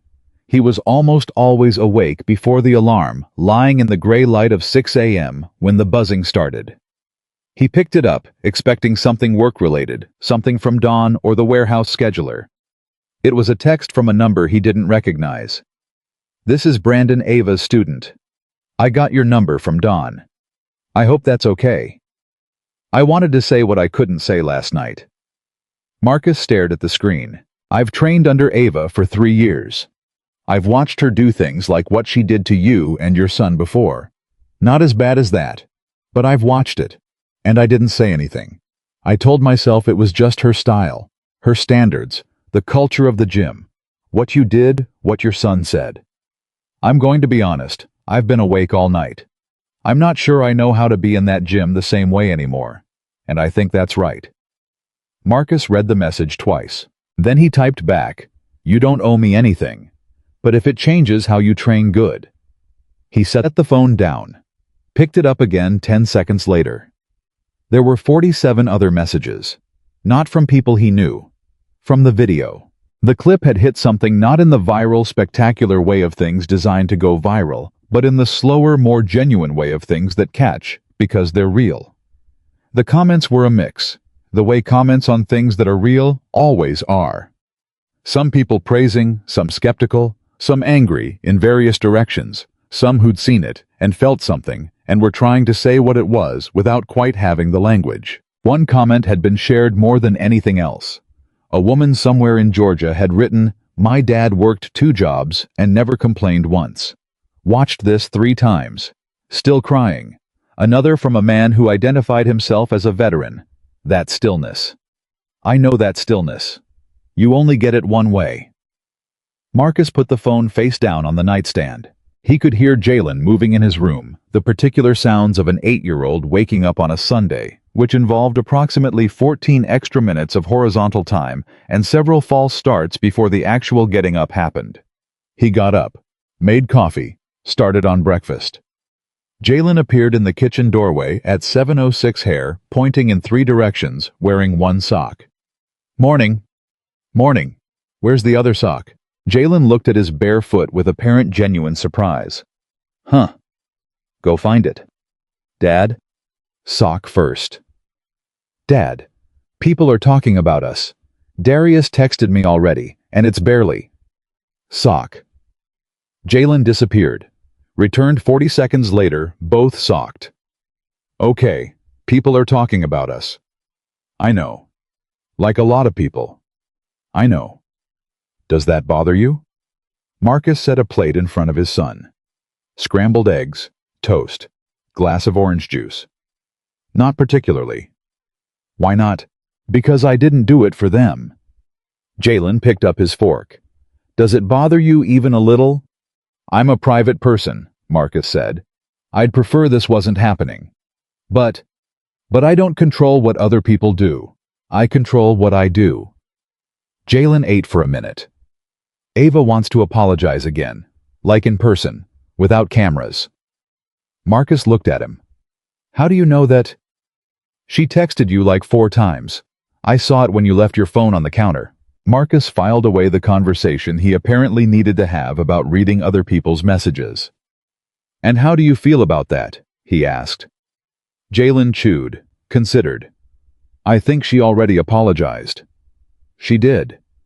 So why does she need to do it again?" "Maybe she needs to know you actually heard it," Marcus said. "Sometimes people need that confirmation." "Do you need it?" "No." "So it's for her." "Yeah, Jay, it's for her." Jaylen ate another bite. Looked out the window at the Sunday morning. 2 pigeons on the fire escape conducting some kind of territorial negotiation. "I think she was sad," Jaylen said. "Ava. Yeah, like not mean sad, more like..." He made a face that was clearly trying to express something complex without quite having the vocabulary. Like she forgot something important and was mad about it, except the mad was on the outside and the forgot was on the inside. Marcus looked at his son for a long moment. "That's exactly right," he said. Jaylen seemed mildly surprised to have gotten something exactly right. Yeah. "So should we let her?" "That's up to you. But you'll be there. If you want me there." Jaylen thought about it, pushed some egg around the plate, looked at the pigeons, came back. "Okay," he said, "but no cameras. I'll make sure, and she has to be normal, not like..." He gestured with his fork. "Not like an apology speech or whatever, just like a person. I'll tell her that. And Dad." "Yeah." "Tell her I don't hate her." "Okay, I don't hate her. I just think she was being the wrong kind of person. Marcus picked up his coffee. He thought about Diana, who would have said something almost exactly like that if she'd been here. The same essential confidence that a person could be wrong and also be capable of being right. The same refusal to write someone off just because they'd fallen short. You know where you get that from, Marcus said. Jaylen looked up. Your mother, Marcus said. That's exactly something your mother would say. Jaylen looked down at his plate. He didn't say anything for a moment. Then, do you think she'd think we did good last night? Marcus wrapped both hands around his coffee mug. He looked at the jacket still hanging by the door. The worn brown leather one he hadn't moved in 3 years, that still held the shape of the arms that used to fill it. I think, Marcus said slowly, she'd pretend to be completely calm about it. She'd pour herself a cup of coffee and sit down and cross her arms and say something like, yeah, okay, that was pretty good. Jaylen smiled. And then she'd say, now eat your breakfast before it gets cold. Jaylen laughed. Actual lighted, purely 8-years-old laughter. Eat your breakfast before it gets cold, he repeated, mimicking a voice that was entirely his own imagined version of his mother, but that somehow to Marcus landed close enough to real that it ached. Marcus laughed too. They ate breakfast together on a Sunday morning. The eggs were warm. The coffee was good. The pigeons sorted out their disagreement and left. And in the ordinary, unspectacular, completely sufficient kitchen of their small apartment. Marcus Williams felt the specific peace of a man who has done a hard thing for the right reason and knows it. Not triumph. Not vindication. Just the quiet, solid, weight-bearing satisfaction of a life lived true. It didn't ask to be witnessed. It didn't need the cameras or the comments or the 4,000 people who'd marked themselves interested. It just was. And it was enough. The meeting happened on Tuesday, not at the gym. Marcus had suggested Neutral Ground, the small park 3 blocks from the apartment, the one with the wooden benches near the fountain that didn't work anymore, but that Jaylen still liked because of the pigeons that congregated around it, as though the water might come back any day. Public enough to feel safe. Quiet enough to feel honest. Ava arrived 5 minutes early. Marcus noticed that. It told him something that she'd thought about this, that she wasn't treating it as an item to be checked off a list. She was sitting on the bench with her hands in her jacket pockets when they came around the corner, and she stood up the moment she saw them. No performance in the gesture. Just the automatic respect of someone who has decided to be present. She was not wearing the training jacket, not the competition gear. Just regular clothes, a gray pullover jeans, her hair down. She looked like a person who'd shown up to something that mattered and had dressed accordingly like herself. Jaylen saw her and slowed his pace slightly. Marcus kept his hand on his son's shoulder, but didn't steer him. Let him set the speed. They covered the last 20 feet at Jaylen's pace, which was deliberate and evaluating the walk of a boy who is making decisions in real time. Ava didn't move toward them. She waited. When they were close enough, she crouched down to Jaylen's level, not in the condescending way of adults who crouch to perform gentleness, but actually getting down there, making herself smaller, making the conversation equal. Hi, Jaylen. Jaylen looked at her for a moment. Hi. Thank you for coming. I know you didn't have to. My dad said it was up to me. It was. I almost said no. Ava absorbed this without flinching. I understand that. But then I thought, Jaylen considered his words with that particular 8-year-old seriousness that had no idea how rare it was. I thought maybe you were having a hard time and I should come. Something moved through Ava's expression that she didn't manage to contain entirely. Yeah, she said. I've been having a hard time. My dad says people are mean sometimes because they're scared. Your dad's right. Were you scared of us? Not of you. She paused. I was scared of something inside myself, and you and your dad just happened to be standing nearby when it came out. Jaylen nodded. Worked through this. That's not fair to us, he said. No, it isn't, and I'm sorry. She held his gaze. Not because there are cameras there aren't your right to check, and not because it's the right thing to say. Because what I did hurt you, and you didn't deserve that. You were just watching someone move. Jaylen looked at his father. Marcus gave the smallest nod. The boy turned back to Ava. "Okay," he said. "Okay. I accept it." He said it with the gravity of someone who understood the weight of acceptance. "But you have to be different now. You can't just say sorry and then keep being the same." Ava looked at this child. "You're right," she said. "I can't. Are you going to be different?" "I'm going to try really hard to be different. I can't promise I'll get it perfect, but I'm going to try." Jaylen thought about this. "That's what my dad says too. He says trying hard is the real promise. Getting it perfect isn't something you can promise." Ava stood up slowly. She looked at Marcus with an expression that had several layers running through it simultaneously. Something like gratitude, something like sorrow, something like the recognition of being in the presence of a quality of parenting that she had not previously understood was possible. "He's right," she said, "about all of it." Marcus put his hand on Jaylen's head. "Go look at the pigeons, bud." Jaylen, who understood when he was being given an adult minute, went. They stood side by side, watching him crouch near the dry fountain, studying the pigeons with scientific intensity. "He's extraordinary," Ava said. "I know. You know, he speaks like someone older. His mother talked to him like a person from the day he was born. He grew up expecting to be taken seriously." Marcus watched his son reach out a hand toward a pigeon, which regarded the offer with magnificent indifference. He learned it from her. He learned some of it from you. Maybe. Ava was quiet for a moment. The Tuesday morning moved around them, a jogger on the path, a dog pulling its owner toward some compelling smell, the sounds of a neighborhood going about its business. "The video has 11 million views," she said. Marcus was quiet. "I know you don't." She stopped. "I just thought you should know. Because it's not going away." "What are people saying?" "Everything. What people always say." She paused. "But the thing that keeps getting shared most is what he said. The 12 words. Marcus looked at his son. "His mother would have cried," he said. "What would she have thought of all of it?" I was quiet for a beat.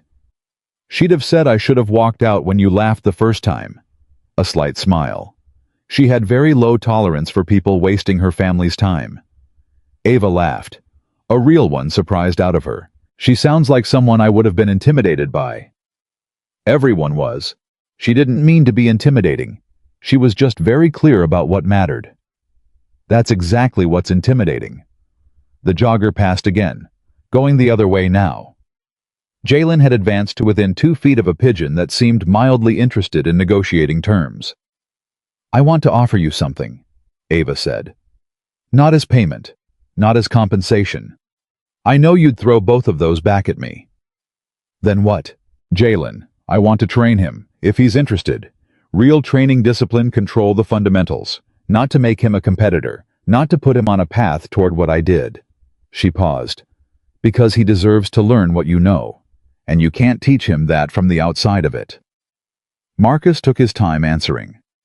"Why do you think he needs it?" "I don't think he needs it. I think he deserves the option." She looked at the boy who had achieved actual physical proximity to a pigeon and was now perfectly still, apparently afraid to breathe. "Because there's going to be a day, 10 years from now, 15, whenever, when someone is going to look at him and decide who he is before they know anything about him. And it would be good for him to know, not just in his head, but in his body, that he carries more than what they see." Marcus looked at her. "That's the right reason," he said. "I mean it." "I know you do." "Is that a yes?" "That's an I'll ask him." He paused. "And Ava, if he says yes, you train him for his sake. The moment it becomes about anything else, we're done."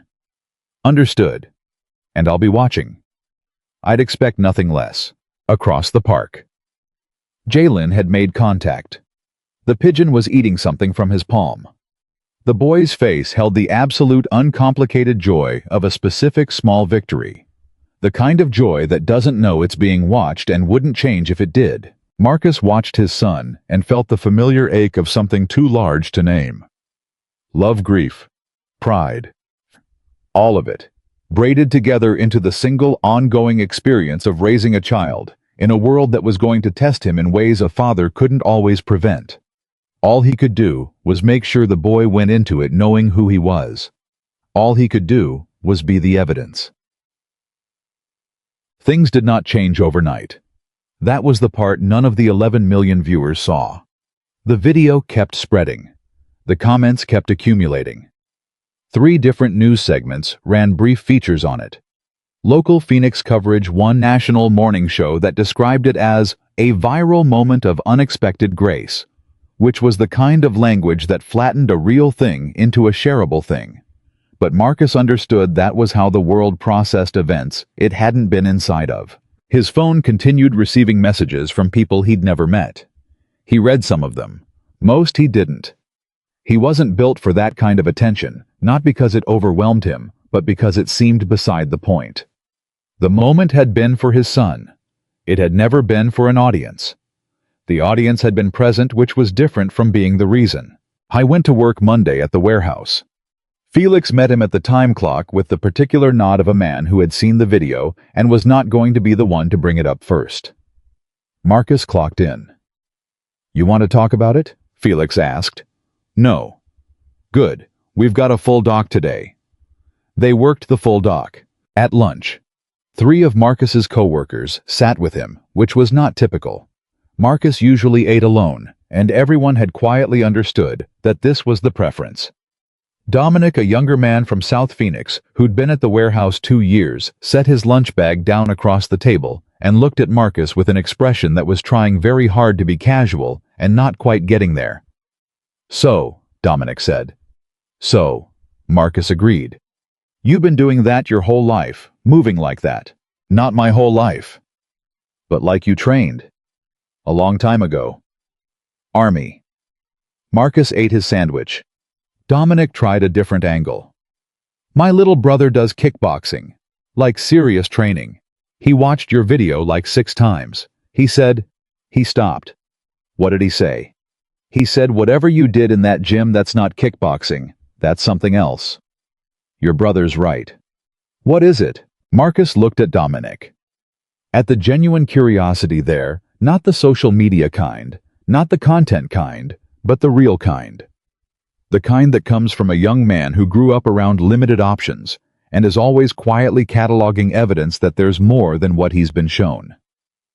"It's what happens," Marcus said carefully, "when you spend enough time in situations where reading people correctly means the difference between going home or not going home." Dominic was quiet for a moment. "Combat, among other things." Another pause. "You don't seem like..." Dominic stopped himself. "Like what?" "Like someone who's been through that." "What does someone who's been through it seem like?" Dominic thought about it. "I don't know. Different. Harder." "Some people get harder," Marcus said. "Some people get quieter. Depends on what you decide to do with it." "What did you decide?" Marcus looked at his sandwich. "To use it as little as possible, and to build something that had nothing to do with it." "The cleaning job." "The son," Marcus said. "The cleaning job is just the means." Dominic sat with this. Then he said quietly, "My dad worked 2 jobs my whole childhood. He never..." He stopped. Started again. "He never explained himself like that. I don't think he thought he needed to. But I used to think maybe the work was the whole thing for him. Like there wasn't anything behind it."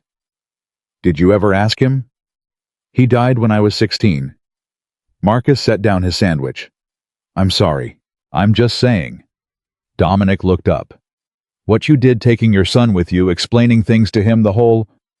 He gestured vaguely in the direction of everything the video contained. "My dad would have done the same thing. I just never got to see it." Marcus said nothing, because there was nothing to say that would mean more than what was already sitting on the table between them. After a moment, Dominic picked up his lunch again. "Anyway," he said, and his voice was almost back to normal. "Felix says we got 2 more pallets after this." "I know. I checked the manifest." "Cool." A pause. "You gonna take Don up on the teaching thing?" "Where'd you hear about that?" Dominic smiled a little sheepish. "Felix told us. Don called Felix, who called Ramon, who told me." This warehouse has worse gossip than a middle school. We've got 8 hours and no Wi-Fi. What do you expect? Marcus picked up his sandwich. I haven't decided yet, he said. What's to decide? I'm trying to figure out if it's the right thing. It sounds like the right thing. A lot of things sound right. Marcus looked at him. The ones that are right feel different. More weight to them. More cost. Dominic thought about this. You're worried about something. I'm always worried about something. I've got a kid. Something specific. Marcus was quiet for a moment. About going back into something I left deliberately, he said. About whether I can be useful in that world without becoming something that world makes you. Dominic nodded slowly. What does it make you? At its worst, someone who measures everything by who'd win. He paused. I spent years not thinking that way. I'm not sure I want to start again. But if you did it different? That's the question. Whether I can. He finished the sandwich. I need to sit with it. Dominic nodded. They ate the rest of lunch in a comfortable silence. The call Marcus hadn't expected came on Wednesday evening, 7:43, while he was helping Jaylen with a multiplication worksheet that had the particular quality of homework that seems straightforward until you're actually doing it. The number was a 202 area code. Washington. He almost didn't answer. Marcus Williams. The voice was measured. Professional. Not a telemarketer's cadence, something more deliberate. Who's asking? My name is Carolyn Mead. I work with a foundation called the Marcus Institute. We focus on mentorship programs for at-risk youth, particularly in urban areas. We've been watching your situation develop over the past few days. Okay. I'll be direct, Mr. Williams, because I've read enough about you to suspect you'd prefer that. You've read about me. We had someone do a background. She paused. Not a background check. We looked into who you are, who your son is, the circumstances. Another pause. I hope that's not unwelcome. What do you want? We're launching a new mentorship initiative in Phoenix in the spring. We're looking for people with credibility in a very specific combination of areas. Personal resilience, community standing, demonstrated capability, and the willingness to be a consistent presence in young men's lives. A pause. You're everything we look for, Mr. Williams. We'd like to discuss whether this is something you'd consider. Marcus looked at Jaylen, who was counting on his fingers under the worksheet. What does consider mean specifically? It means a conversation. Nothing binding. We fly you to DC, you meet the team, you hear what we're building, you tell us what you think. What about my jobs? We cover the travel. The conversation doesn't cost you anything. And if I'm interested after the conversation, then we talk about compensation, which would be, Carolyn Mead named a number. Marcus was quiet for a long moment. Mr. Williams. I'm here. I know it's a lot to process. It's not the number, he said. The numbers, that's not the issue. What is the issue? Whether it's real, he said. Whether this is a foundation that exists to actually help people or to look like it helps people. Those are two very different things, and they often look the same from the outside. Carolyn was quiet for a beat. That is the right question, she said. And I respect you enormously for leading with it. It's the only question. I'll send you everything. Financials, program outcomes, 5 years of data. You can have anyone you trust look it over. Another pause. Can I ask you something directly? Go ahead. When you held back in that gym with the woman's wrist with a clear opportunity, what were you thinking about? Marcus watched Jaylen count on his fingers. My son, he said. Just that. Just that. Not the room, not the cameras, not the principle of the thing. No. He paused. The room and the cameras and the principles were all real, but none of them were why I stopped. Carolyn Mead was quiet for a moment. Mr. Williams, the young men we work with, 13, 14, 15 years old, mostly fatherless, mostly in neighborhoods where the message they receive every single day is that they are expendable. They don't need another program. They don't need another curriculum. She paused. They need to see someone who looks like them make that same decision, the one you made, in real time, and know it's possible. Marcus closed his eyes. He thought about Dominic's father, about a 16-year-old who never got to ask his questions. He thought about Diana. Promise me, he never has to be afraid of you. He thought about the box he'd kept on the shelf for 8 years. And he thought carefully about whether opening it not to use what was inside, but to show what was inside, could look like when handled with care, was something different from what he'd promised. "Send me the information," he said. "I will, tonight. I'll look at it. That's all I'm asking." He ended the call. Jaylen had finished the worksheet and was watching him with the particular alert stillness of a child who has overheard something significant and is waiting to see if it gets explained. Who was that? Someone from Washington. Like the government. Like a foundation, an organization that helps kids. Jaylen looked at the phone. Did they see the video? Yes. And they want you to help. They want to talk about whether I can help. It's different from wanting me to help. Jaylen considered this distinction seriously. But you might, I might. What would you do? Talk to young men. Be around. Marcus looked at his son. Be evidence.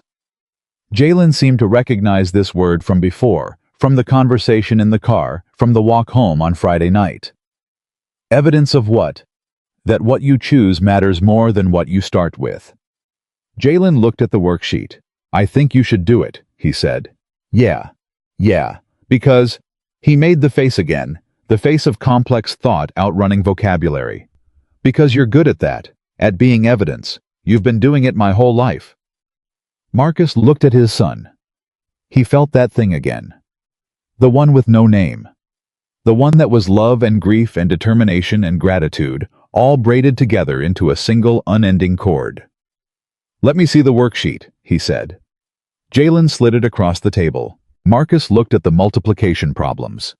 You've got 7 times 8 wrong. No, I don't.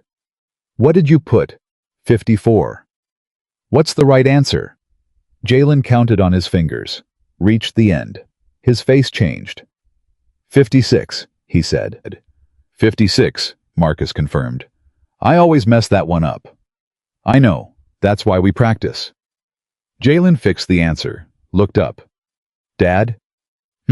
If you do the Washington thing, we'd still be here, like the apartment and school and everything. Yes, it's not that kind of move. And you'd still be home. I'd still be home. And we'd still walk on Fridays. Marcus looked at his son. We'll always walk on Fridays, he said. Jaylen nodded, satisfied. Okay then. He went back to the worksheet. Marcus watched him work and thought about all the quiet Fridays lined up ahead of them, all the walks not yet taken, all the conversations, not yet had, all the ordinary minutes of an ordinary life that somehow contained everything that mattered. He thought about Diana saying, "You're going to be more than okay." He thought about what more than okay looked like. Maybe it looked like this: a kitchen table, a multiplication worksheet, a Wednesday night that held no drama and no audience. Maybe it looked like the Washington call. Maybe it looked like both at once, the private and the purposeful, the father and the evidence, the man who cleaned floors, and the man who had once read danger the way other people read print, and who had found through will and grief and love, and the particular grace of having been married to someone extraordinary, a way to hold both of those truths without either one destroying the other. He called Dawn on Thursday morning before the warehouse shift. Dawn answered on the second ring. Marcus. Dawn. You've thought about it. I've thought about it. And... Marcus stood in his kitchen with his coffee looking at Diana's jacket on the hook by the door. I'll teach, he said. 1 class. Beginners. Saturday mornings. Dawn was quiet for a beat. Not the advanced class. Not yet. Why beginners? Because that's where the most damage gets done. When someone's new, they're watching everything. They're learning who they are in the room. That's when you get to decide what they learn. Dawn was silent for a moment. Marcus, I have to ask you something. Ask. The things you know how to move, how to read people. He paused carefully. Where does that come from? Because I've been running combat sports facilities for 11 years, and I've seen a lot of trained fighters. What you did on Saturday night. Don. Right. None of my business. It comes from a different context than sport, Marcus said. A long time ago, and I'd appreciate it staying between us. Of course. What I teach on Saturday mornings is going to be about discipline and respect, and how to not need to use any of it. Is that acceptable to you? That's... Don seemed to recalibrate. Yeah, Marcus, that's more than acceptable. Good. What about the other job, the warehouse? I'll keep it. You know you don't have to. I know I don't have to. I want to. Because... Marcus thought about how to say it honestly. Because I need the part of my life that has nothing to do with any of this, he said. The part where I'm just a man moving pallets. That part keeps the other parts true. Don was quiet for a long moment. You know, Don said, I've hired a lot of people for this gym.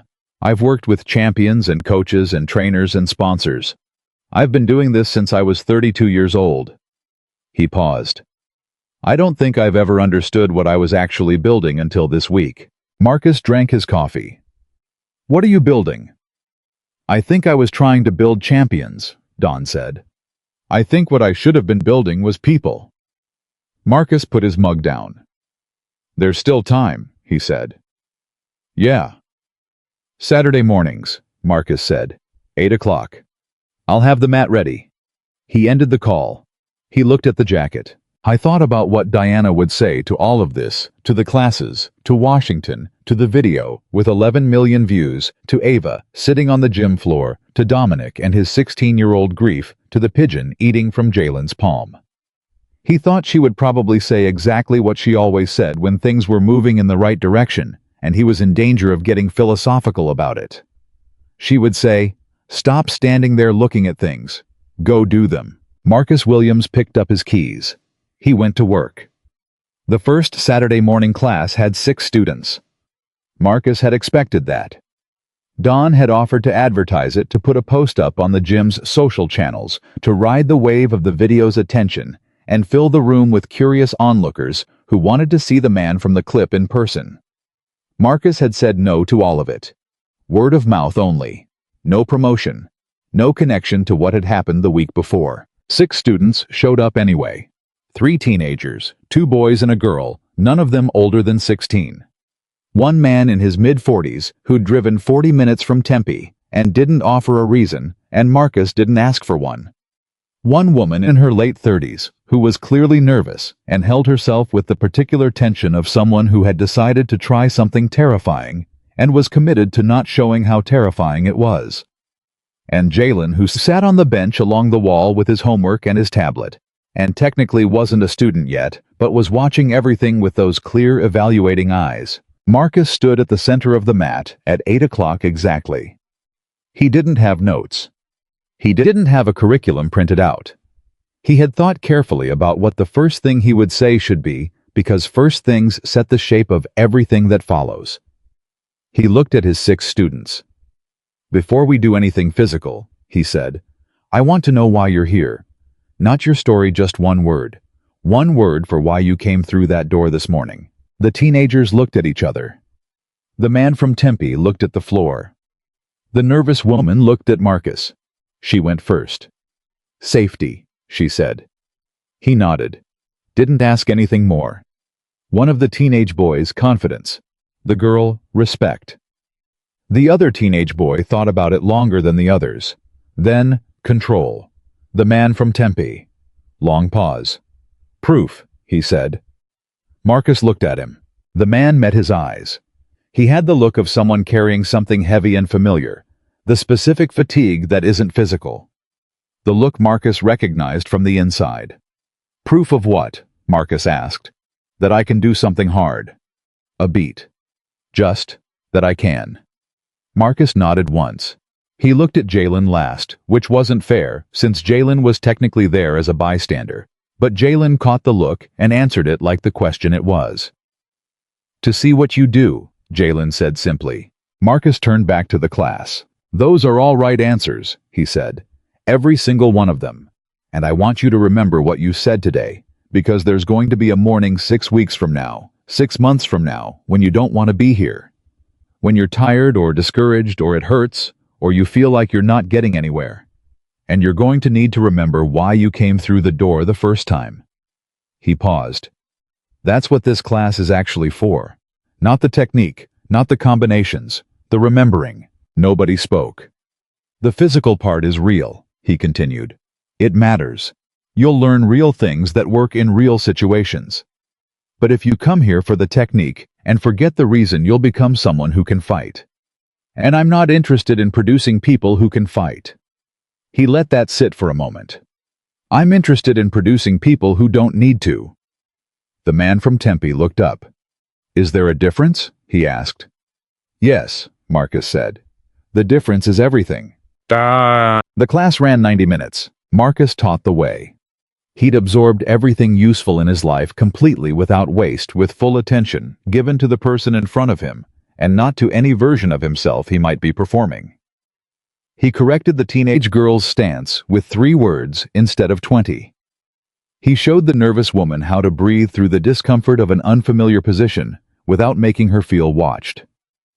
He worked with the teenage boys on the simple mechanics of balance, not how to throw someone, but how to stand in a way that meant you couldn't be moved. He worked with the man from Tempe separately for 10 minutes near the end of class.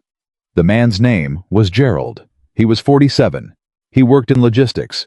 He told Marcus, in the quiet exchange of 2 men not quite looking at each other, spent most of his adult life making himself useful to everyone around him, and not quite knowing what that had cost him until recently. My doctor said I needed something, Gerald said.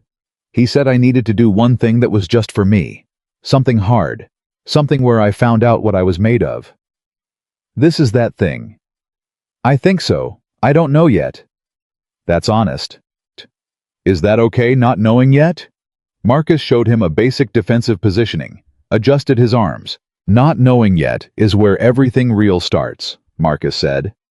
The people who show up knowing are usually performing certainty they don't have. The people who show up uncertain are the ones who actually learn something.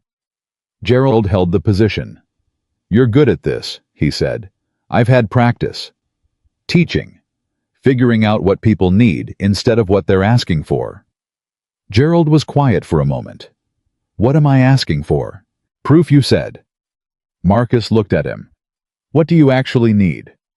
Gerald stood in the defensive position in the middle of a martial arts gym on a Saturday morning in Phoenix, Arizona, and thought about this question with the gravity it deserved. To believe I matter, he said, quietly, without drama. The way true things get said when the person saying them is too tired to dress them up. To believe I'm not just the thing that shows up and holds everything together for everyone else. To believe there's something in here that's worth... He stopped, started again. I don't know how to say it. You said it fine, Marcus told him. Gerald looked at the mat. Stupid, right? 47 years old. No. Marcus's voice was flat and certain. Not stupid. Not close to stupid. He paused. My wife used to say the bravest thing a person can do is say out loud the thing they're most afraid is true. What were you afraid was true about yourself?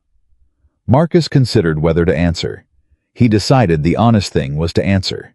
That after she died, I was going to become nothing, he said. Just function. Just the mechanism that kept my son's life running. That I'd wake up one day and there'd be nothing in here. He touched his chest once. That was still mine. Gerald listened.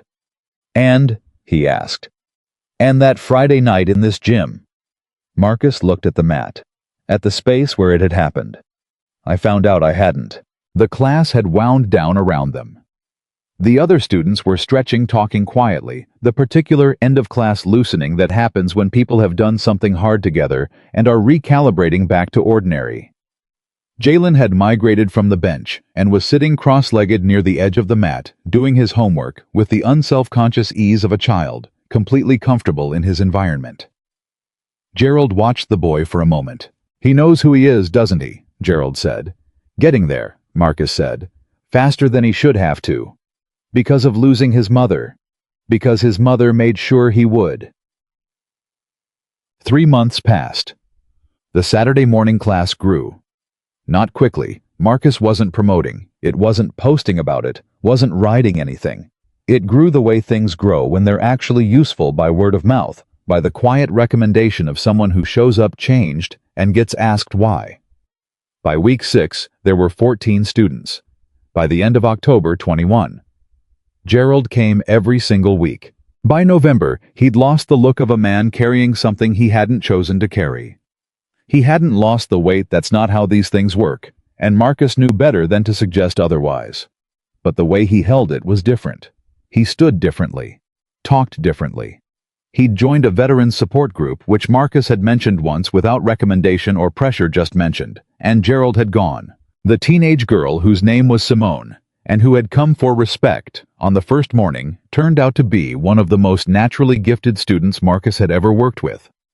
Not gifted in the flashy sense, in the deeper sense of someone who listened with her whole body, who understood correction the moment it was offered, who practiced not to impress, but to actually get it. One Saturday in November, after the rest of the class had cleared out, she stayed behind to work a combination Marcus had shown her the week before.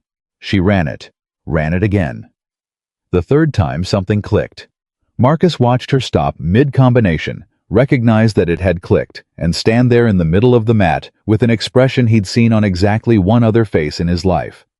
On Jaylen's face, those moments when something resolved from confusion into understanding. "That's it," she said, not to Marcus, to herself. "Yeah," Marcus confirmed. She turned. "How do you know when someone's ready for more? When they stop asking how they look and start asking how they feel." Simone considered this. "I stopped asking how I look like 2 weeks ago." "I know. So I'm ready." "You've been ready. I've been waiting for you to notice." She stood there for a moment, with the combination in her hands, and the recognition in her eyes, and 17 years of someone telling her who she was about to be rewritten by something she'd discovered for herself. "My dad said I'd quit by week 3, she said. "But you didn't."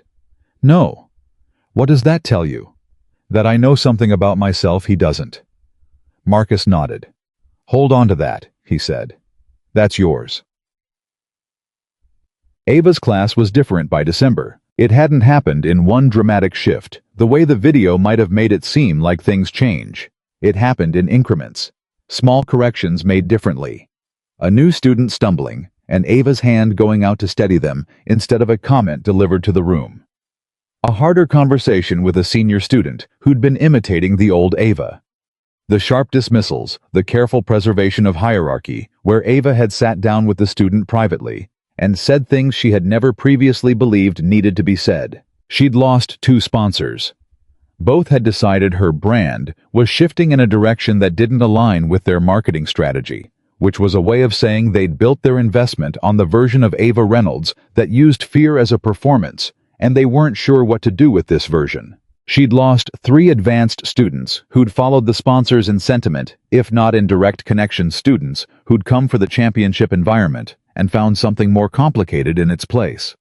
She'd gained 11 new students in the same period. Not champions, not competitors, people.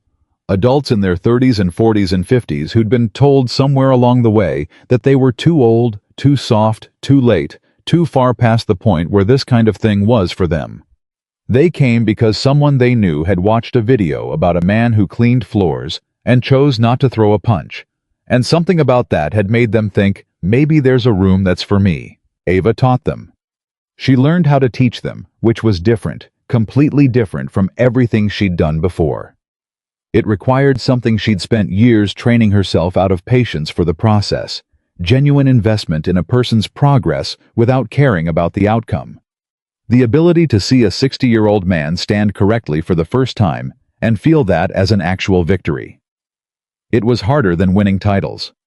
It was the hardest thing she'd done. One Thursday evening in December. After the beginner class cleared out, she walked to the back of the gym and stood in front of the trophy case. She'd been meaning to do something about the banner, the giant one with her face, for weeks. Tonight she took it down, rolled it up, put it in the supply closet. Don came out of his office and saw the empty wall. "Finally," he said. "Finally," she agreed. "What are you putting up instead?" She looked at the blank wall. I don't know yet. Something true. Don nodded. You know what's funny, he said. You're a better teacher now than you ever were as a champion. That's not funny. No, I guess it isn't. He looked at the empty wall. It's just true. The Washington trip happened in early December. Marcus flew for the first time in 9 years. He sat by the window and watched Phoenix shrink to a grid of orange light below him, and thought about how everything he cared about most in the world was in that grid somewhere. The apartment, the school, the park with the broken fountain, the gym with its Saturday morning class. He thought about Diana, who had always wanted to travel and whom cancer had robbed of that. He thought, I'll bring Jaylen someday, when things are steady, when we can just go somewhere and it doesn't have to mean anything. He thought Diana would want that. Carolyn Meade met him at the Foundation's offices, a clean, spare space that looked like it was built by people who cared more about function than appearance, which Marcus took as a good sign. She was smaller in person than her phone voice suggested. 50-ish. Direct. She shook his hand the way people shake hands when they mean it. They talked for 4 hours. Not about the video. Not about Ava Reynolds. Not about the moment that had put Marcus Williams on 11 million screens. They talked about the young men the Foundation worked with, their actual situations, their actual statistics, the specific texture of what it meant to be 14 years old in certain neighborhoods, with certain faces and certain last names, and try to believe that the future was something you had agency over. They talked about what worked and what didn't. About the programs that had good intentions and poor execution. About the difference between giving a young man a mentor and giving him a presence. The former being a scheduled thing, the latter being a way of existing near someone long enough for them to absorb something true. Toward the end, Carolyn put down her coffee and said, I need to ask you something directly. You have been asking me things directly for 4 hours. This is more direct. Okay. Do you believe you can be this for other people's sons when your own son is your primary motivation? Marcus looked at her. Say what you actually mean. I mean what happens when Jaylen is 25 and doing his own thing. When the reason you've been doing all of this has grown up and moved on. She held his gaze. Does the work survive that? Or does it end when his need for it ends? Marcus sat with this. Not because it surprised him. Because it was exactly the right question, and it deserved a real answer. The reason started with Jaylen, he said finally. But the reason isn't Jaylen anymore. Hasn't been for a while. What is it? Gerald, Marcus said. Gerald is 47 years old, and he came into my class because he needed proof he was still something. And he found it. He paused. Simone is 17, and she has a father who bet against her, and she's building something in her body and her mind that nobody can take back. He paused again. Dominic lost his father at 16 and spent 30 years wondering what was behind all that ordinary work and one lunch conversation. He stopped. What happened? He started talking to his own kid differently, Marcus said. He told me last week. He said he'd been going home after the Wednesday shifts and sitting with his son at the table and actually explaining things. Marcus looked at his hands. His son is 6. Dominic said he wants him to grow up knowing his father was more than the function he performed. Carolyn Meade looked at Marcus Williams. That's your answer, she said. That's my answer. She picked up her coffee. When can you start? Today. He flew home the same evening. Late flight. Phoenix landing at 11:40, the city coming up out of the dark as that familiar grid of warm light. He took a car from the airport and stood outside the apartment building at 12:15, looking up at the window where a nightlight glowed. Jaylen's the small constellation-shaped one they'd had since he was 3, that was probably too young for an 8-year-old, but that neither of them had been willing to put away. He went upstairs quietly. He checked on Jaylen. The boy was exactly the way he always slept, one arm out, blanket pushed to one side, the absolute physical confidence of a child who has never once worried about being warm and safe in the night. His face in the constellation light was peaceful and unguarded and completely itself. Marcus stood in the doorway for a long moment. He thought about the promise he'd made Diana. He turned it over in his mind, the way he still did sometimes, checking it against where he was and what he was doing. Promise me he never has to be afraid of you. He'd kept it. He would keep keeping it. Promise me our son grows up knowing his father wasn't defined by what the world called him. He thought about 11 million views. About 6 students on a Saturday morning. About Gerald's face when something shifted. About Simone running the combination until it clicked. About Dominic sitting at the table with his 6-year-old. About Ava Reynolds taking down a banner and standing in front of an empty wall, deciding what truth looked like. About a child saying 12 words that broke something open in a room full of people who had come to watch someone fail. He thought Diana. I think I'm getting it right. He pulled the door almost closed.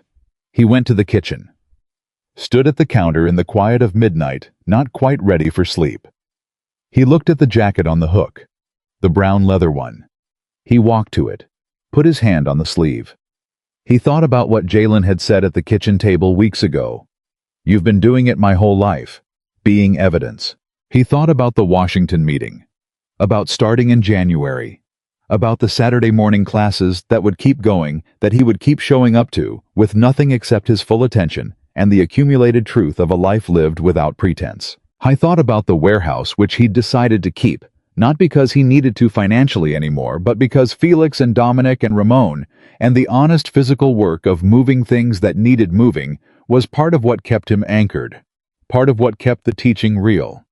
He thought about being ordinary. He thought about how the world used that word like it was an insult. He thought about how wrong that was. Ordinary was the thing that held. Ordinary was the structure underneath everything else, the alarm clock, and the dinner, and the homework, and the Friday walks, and the multiplication worksheets. Ordinary was the daily decision to show up as yourself consistently, without performance for the people who needed you to. Ordinary was the hardest thing, and Marcus Williams was extraordinary at it. He turned off the kitchen light. He stood for a moment in the dark. Then he said it quietly, not quite to himself, not quite to her, to whatever existed in the space between the living and the ones they'd loved. We're okay, Di. He's good. I'm good. We're more than okay. The apartment was quiet.